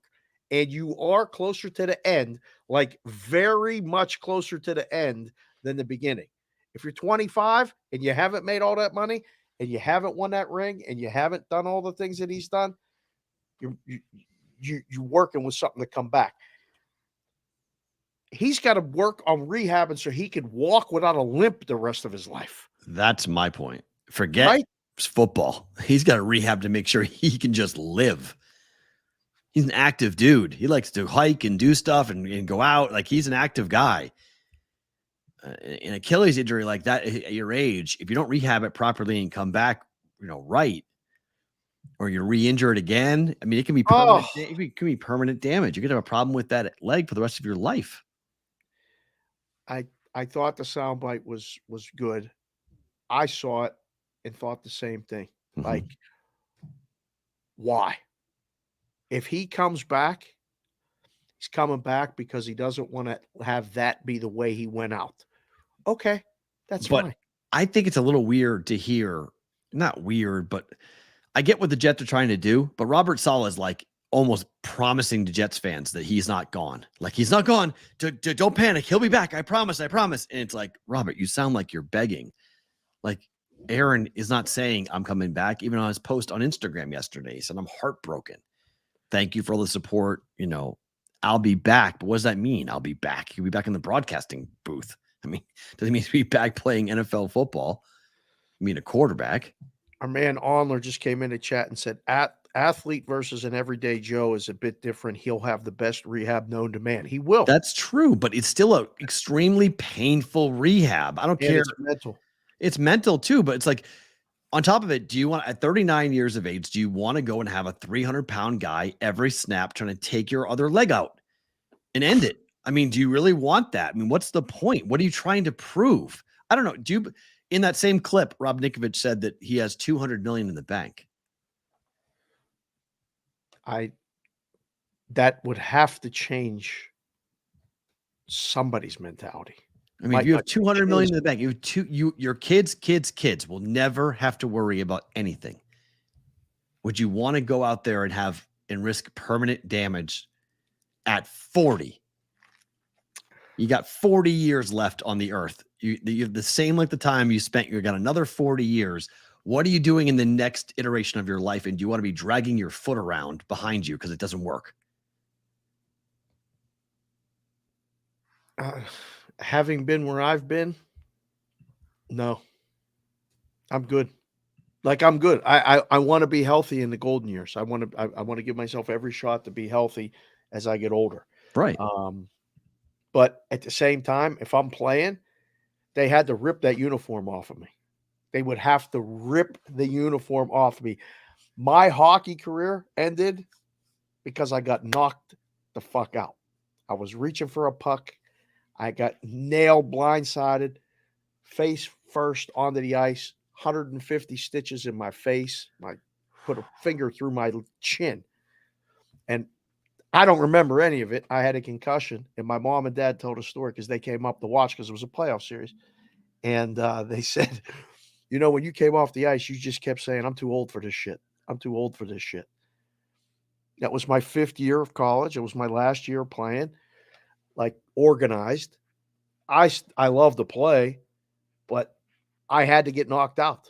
I would have tried. I tried out for professional roller hockey league in Pittsburgh. I wanted to keep playing. I get it if he wants to keep playing, but not at the expense of walking with a limp the rest of your life, or God forbid, something worse. Right. You can't bend your foot. You can't use it. Yeah, it's true. 2 games we did not get to with Donnie. The Packers are small road dogs in Atlanta. Yeah, what if Green Bay at home? Side. Do you know Desmond Ritter, our boy CBW on Twitter sent me this. Desmond Ritter in college and in the NFL has never lost at home, straight up. Say that again? At home, Desmond Ritter has never lost in college or in the pros. Does Atlanta have a quarterback? Desmond Ritter. I mean, I know, but is that like that's their guy? They have a quarterback. That's a good stat. That's a winner. Oh my God. Atlanta's the side. It feels like that's Atlanta's the side. Real quick here, breaking news. What? The Phoenix Suns are giving away TV antennas to their fans.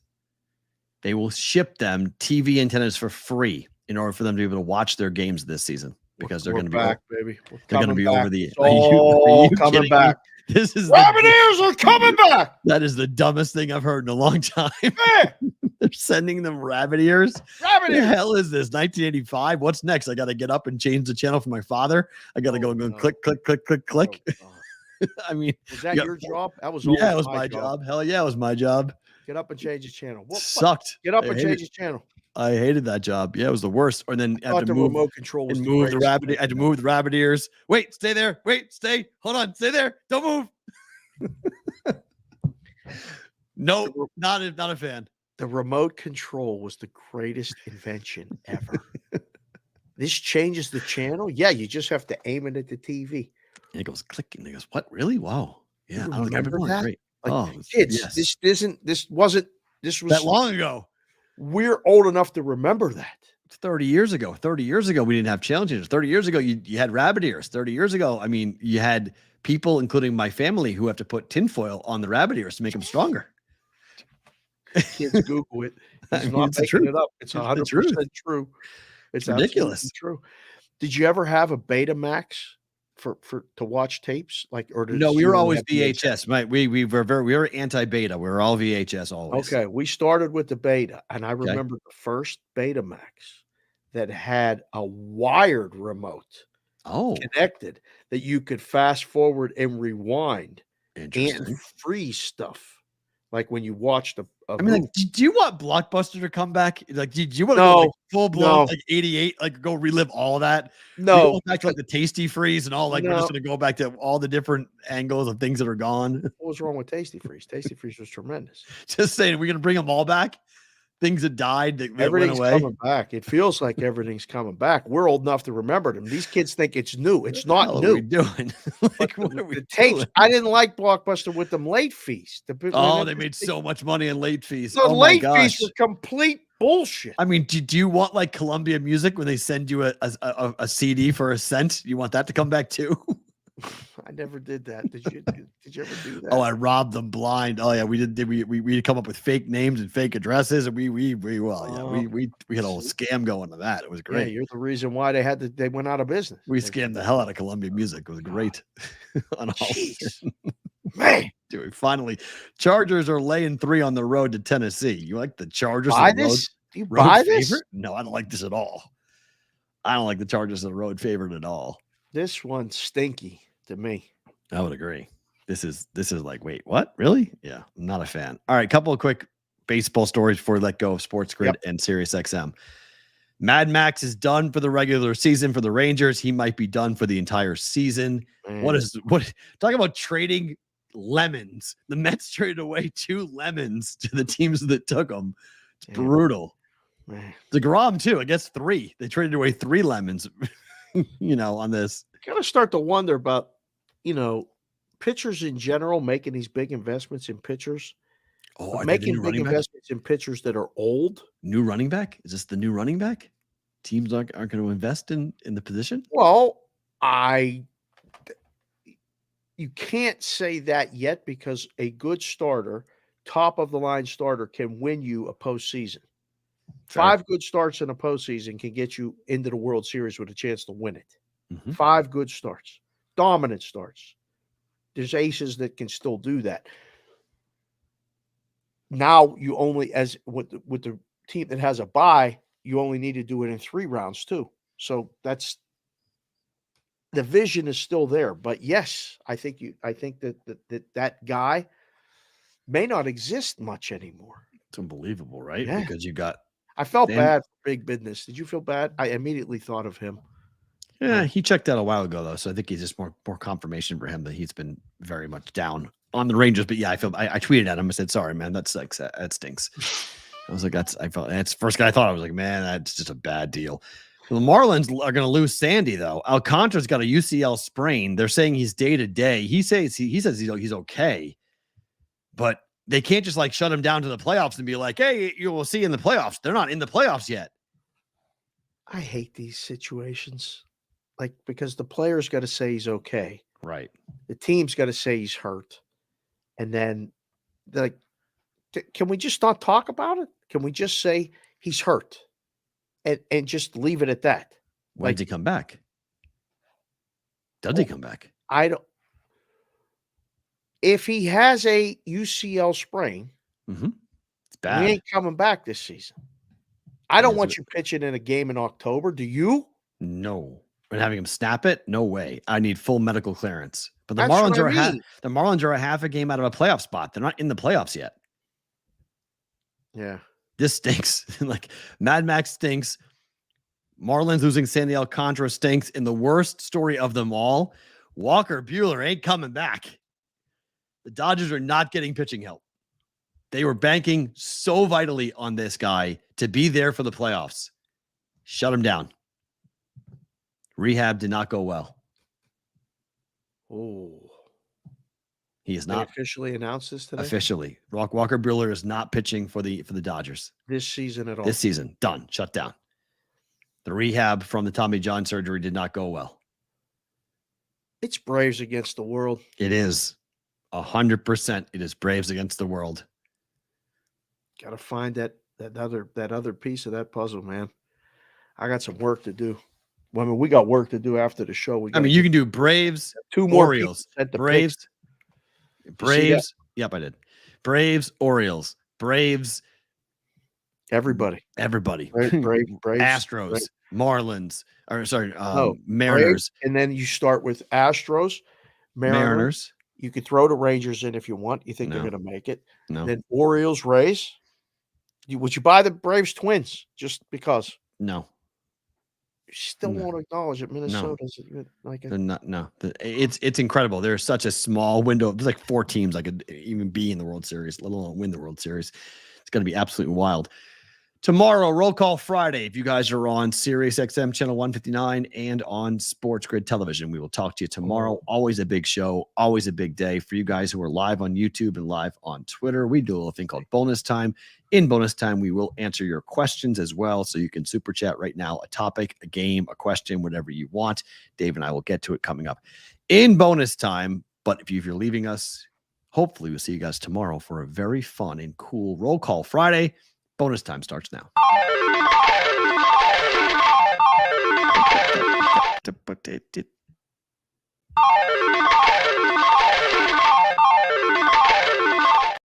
Double.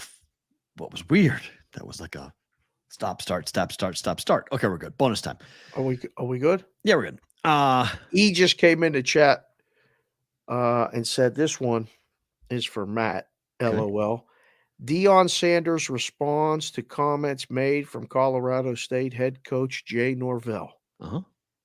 It was just going to be a good game, but they done messed around and made it personal. I told you.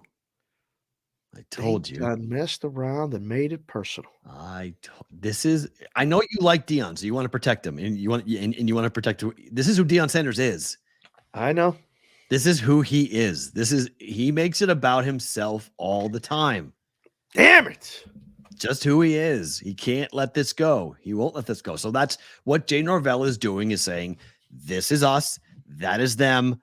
Pick what program do you want your son to be a part of? You get to decide. Whether we lose or not, we're going to conduct ourselves in a different way than Colorado is. Right way. Yeah. Yep. And if we lose, we lose. But we're going to hold our chests up high, our head and chins up, and we're going to walk out of there happy about ourselves, because they do that way, and we don't do it like that.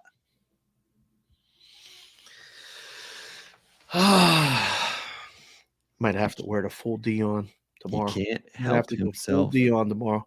Can't help himself. One more quick baseball, I guess two more quick baseball stories. Yep. Blake Snell last night. Did he win the Cy Young? Man, he was good. He wanted the ball. I had under. I was sweating.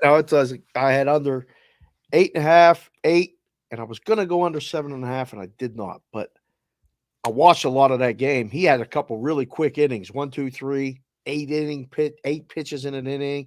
Yeah. He looked like the guy. But hold on. Steele can still win it. Yes. No?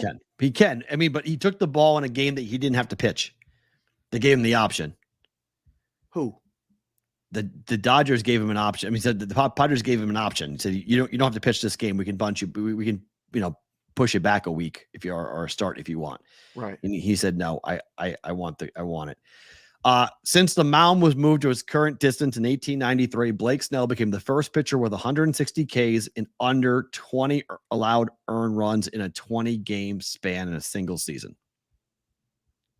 Only a player to do it was 1999, 2000. That player was one Mr. Pedro Martinez, who, yes, won the Cy Young that year.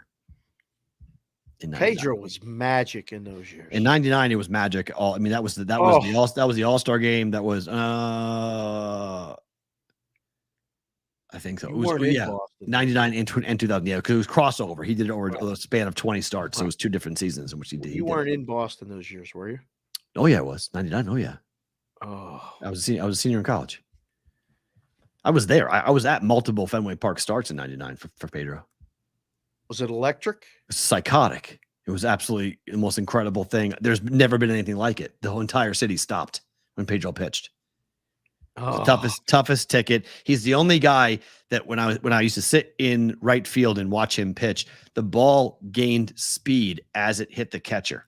It was going fast. It was gaining. You could just watch it pick up speed. It was like, what the hell? It's not slowing down out of his hands. It's going faster out of his hand. When it hit the catcher's mitt, it was like a wall. It wasn't like the catcher reaching for it. Catcher was like, damn, I got hit hard. So yeah, I think being in that category, Blake Snell, it's a pretty big accomplishment. I'd moved. That's when I moved to Phoenix, and I was trying to go to Anaheim to see Pedro pitch. There was no team, and no, there was a team. The Diamondbacks were there when I moved there. Yeah.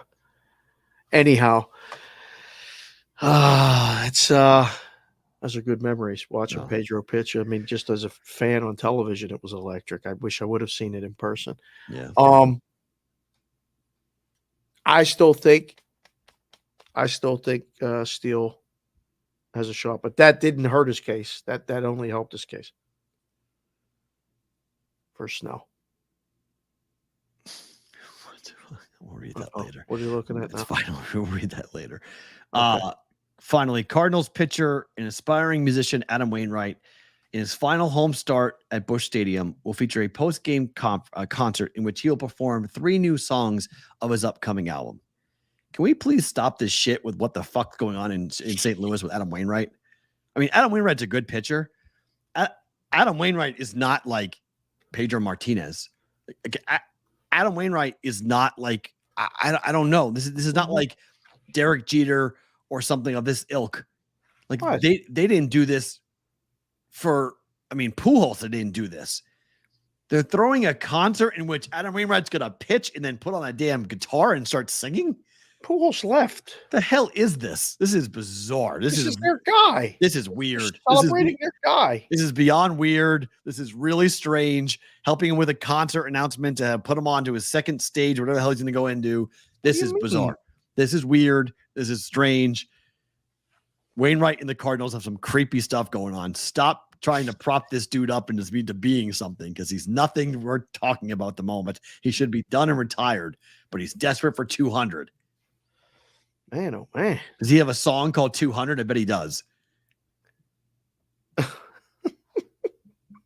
Dumb. Have a song called 200. I bet he does. He has a song called 200. It's a country song about 200, about he's been chasing this damn thing. Ridiculous. What So did Adam dumb. Wainwright do to you? Nothing. I'm just so sick and tired of this. I mean, I'm 0-2 betting against him, but it's like relax. It's dumb. A concert after his final home start. What the hell are we doing? It's just What absolutely. kind of music does he have? I guarantee you, it's country. There's no way it's not country. It's country. Like, I don't even know, and it's country. Think he raps? Oh, it'd be awesome. I would love it. It would be so good if it was not country, like speed metal. I'd be in love with it. But I guarantee you it's country. It's twangy country bullshit. It's what it is. It's exactly what it is. Guaranteed. Man, oh man. Upcoming album release. What the hell are we doing? It's like, Sports Avenger just came in the chat. It's not a super chat, but I have to read it because Yep. it's so good. Just got out of the dentist and my mouth feels so numb, but I think the show is making me feel better. thank you. Couldn't wait to get out of there because I wanted to ask you guys how you feel about DeAndre Swift tonight. As the dentist was drilling my teeth, all I could think about were the props. LOL.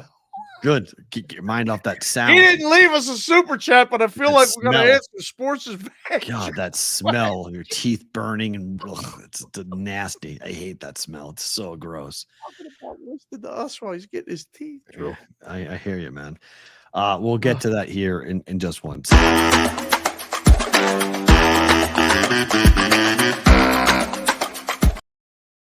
All right, it's time for the first one of the season, Dave. What the hell is speed metal? You said that. I don't even know what that is. If you don't know what speed metal is, you don't know what speed metal is. So I can't explain. Someone asked in the chat too. I thought it was the wrong question. What do you guys mean? don't know what What is it? speed metal is? I don't have a clue. Okay. I'll give you guys some listening homework to go listen to speed metal. You'll like it. Ask we got a lot of, I mean, Addison will give you some good speed metal to listen to. Matty Rafferty liked your twangy country bullshit genre. That's what it is. That's a What guarantee. part of the record store is that under? Yeah. Hey, Bad. excuse me. You remember when you walked to the record store? Oh, yeah. Where's the Oh. twangy country bullshit section, please? Yeah. The one with the Levi jeans and the bad cowboy hats. Oh boy. I'm doing it. Same game teaser, -120. Vikings plus 12.5, over 43.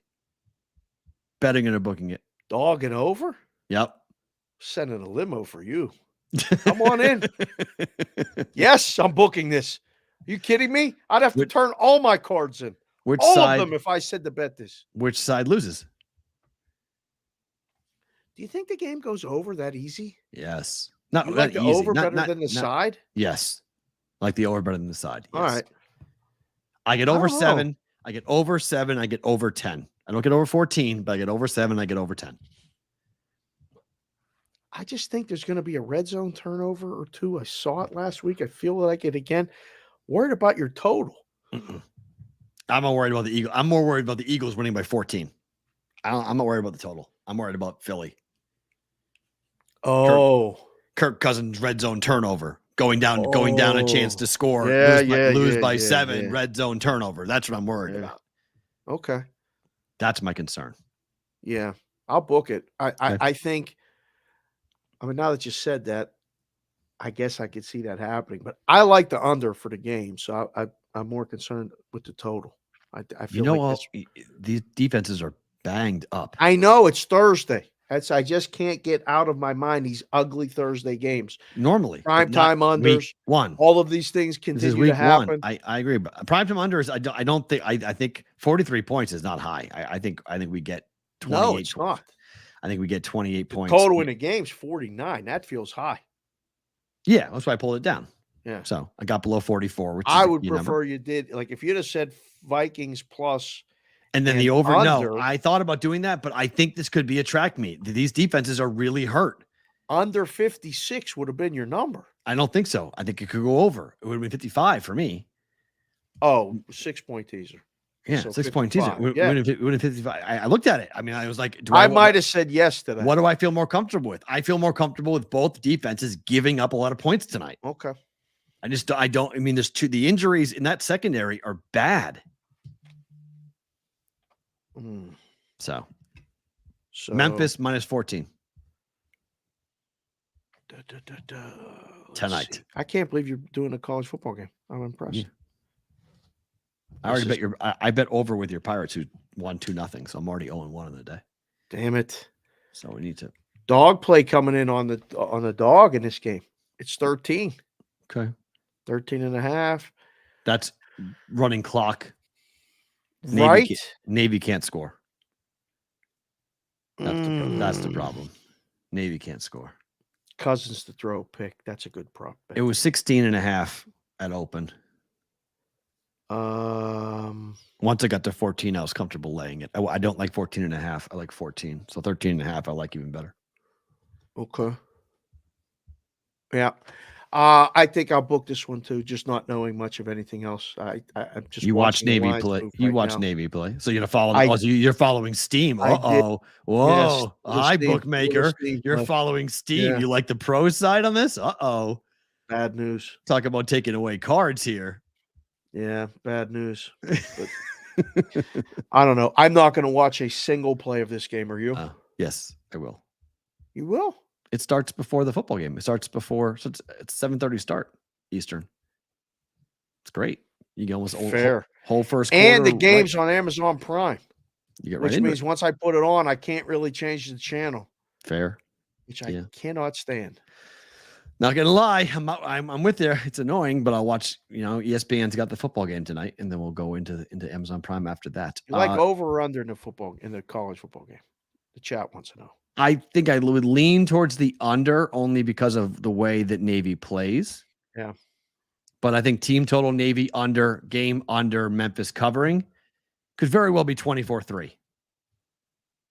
Yeah, we talked it out last night. I was hoping you came with the Navy team total under because I'd have said bet that.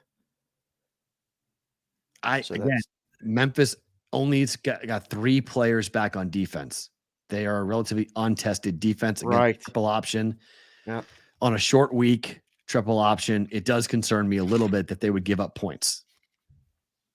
So I think Memphis has better athletes. Doesn't concern you enough. You're laying 14. Yeah, because they win the game 38-20. Oh. So, I mean, okay.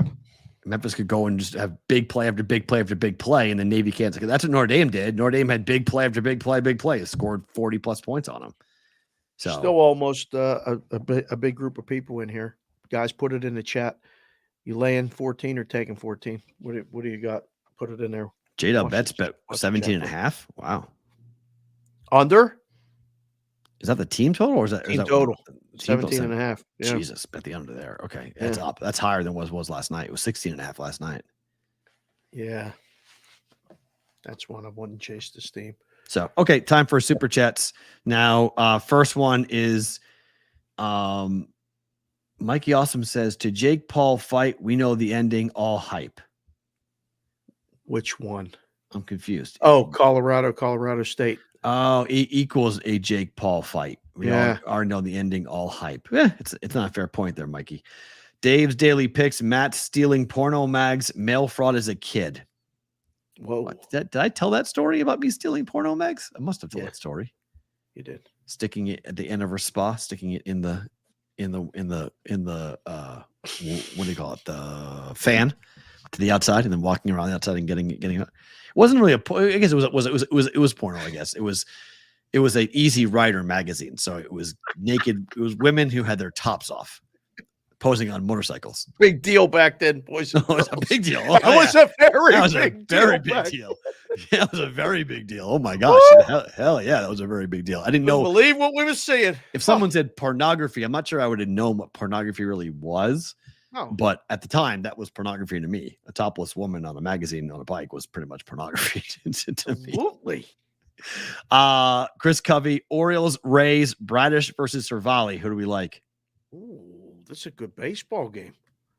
I didn't look at the baseball yet today. I got to be perfectly honest. Let me take a quick glance at the board. Eileen Orioles. We are in Baltimore.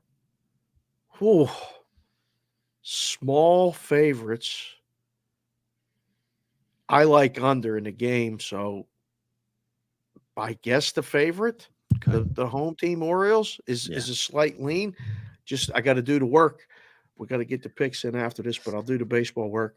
We'll be on later. We'll take a look at it. I like the Orioles too. And then Covey also wants the dying Blue Jays against the rolling Rangers, Gosman against Evaldi. How many pitches is Evaldi throwing? 40? I got to check. I'm sure they sent me that. I like the over in the game. From I'll get that from someone at MLB. Boy, oh boy, Toronto just can't get. They got to win the Gosman start. They have to win the Gosman start. All that being said, I still can't lay it. Can't do it. Can't lay it. Can't lay the price. Minus 140. That might be the lowest price. Somebody needs to go back and look. That is probably the lowest price that Gosman has been all season. Close to it. Books want you to lay it. I don't want to lay it. I don't. Texas. You have Aldi. First 5 under, game under. Enjoy. Man, check the weather report this weekend, boys, before you bet. What happened? There's going to be weather all over the country. East Coast getting a hurricane? Midwest, Southeast. Yeah, this weather is going to affect a lot of games. Who you like, Covey? You like Rangers in that?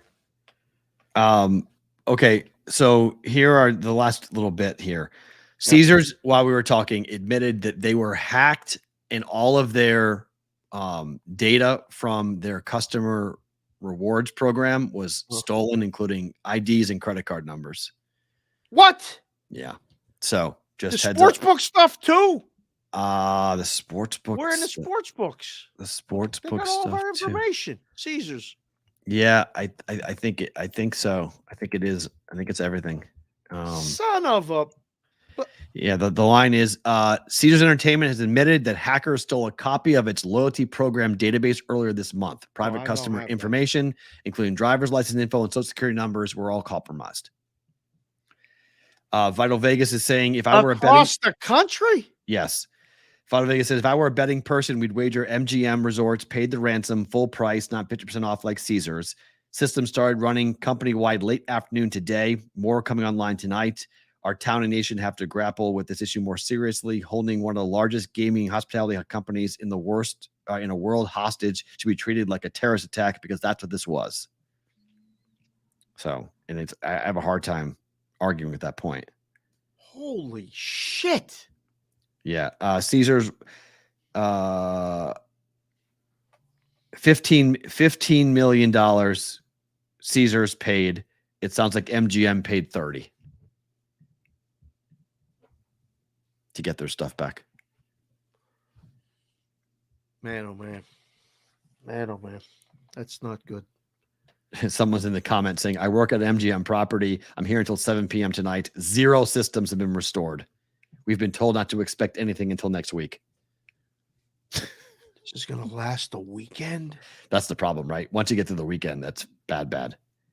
Oh, whoa. You know what still works? Cash. That's true. Cash does still work. Favorite thing about today is what? Oh, let's see. Overcast skies outside. It might rain again. We got football tonight. We got all this stuff. And my favorite thing about today, I think, is the show. We're done. That's it. I don't know. I got nothing yet. I slept like a baby last night. I missed all those texts this morning that you guys were doing, you and the Brigade Proxy service. I was sleeping. It was overcast. The sun didn't come out. So I didn't wake up till about 8 o'clock. I feel great today. Wow, that's phenomenal. My favorite thing about today happened last night into this morning. I have a very dear friend of mine named Carson, who is Carson with a K. If you guys are from the Boston area, he's done a morning show for 20 years with Kennedy. It's Carson and Kennedy at Mix 104.1. About 2 months ago, they had a big package of Taylor Swift stuff that they got. And I said to Carson, I said, hey, if you get anything that is you can send it. Madeline would be all about it. Came home last night to a huge box that he had sent to Madeline, which included a Taylor Swift. I've seen it before. It's been printed, but it's Taylor's handwriting. It's Taylor's note that she wrote to the radio stations. Included a Taylor Swift t-shirt, a Taylor Swift tote bag, and a bunch of stuff from the radio station. And it was just super nice of him. So I want to acknowledge him publicly. I did it on Twitter last night, but I want to acknowledge him publicly on the show that it's cool that people that I worked with in Alabama when I was 21 that I've stayed in contact with for years and years and years still do cool stuff, just randomly, nice and cool to do that and send that on. So thank you to Carson and Kennedy and Mix 104.1. Very cool. If you're in the Boston area, that's my favorite morning show. It was anyway, but very cool stuff there. So I want to acknowledge them publicly for that. Excellent. Tomorrow, Roll Call Friday. A lot of stuff to get into tomorrow. Big football weekend, obviously. Hopefully you guys will be there. Hit the bell so you're notified when we begin. Thanks to Donnie RightSide for coming on today. That was a lot of fun. Watch this show on replay on YouTube, Sports Grid Television, Sirius XM for the audio, 10 p.m. Pacific time for the replay, or on our YouTube channel at Boston versus the Book. Dave, Matt, tomorrow, talk to you for Roll Call Friday.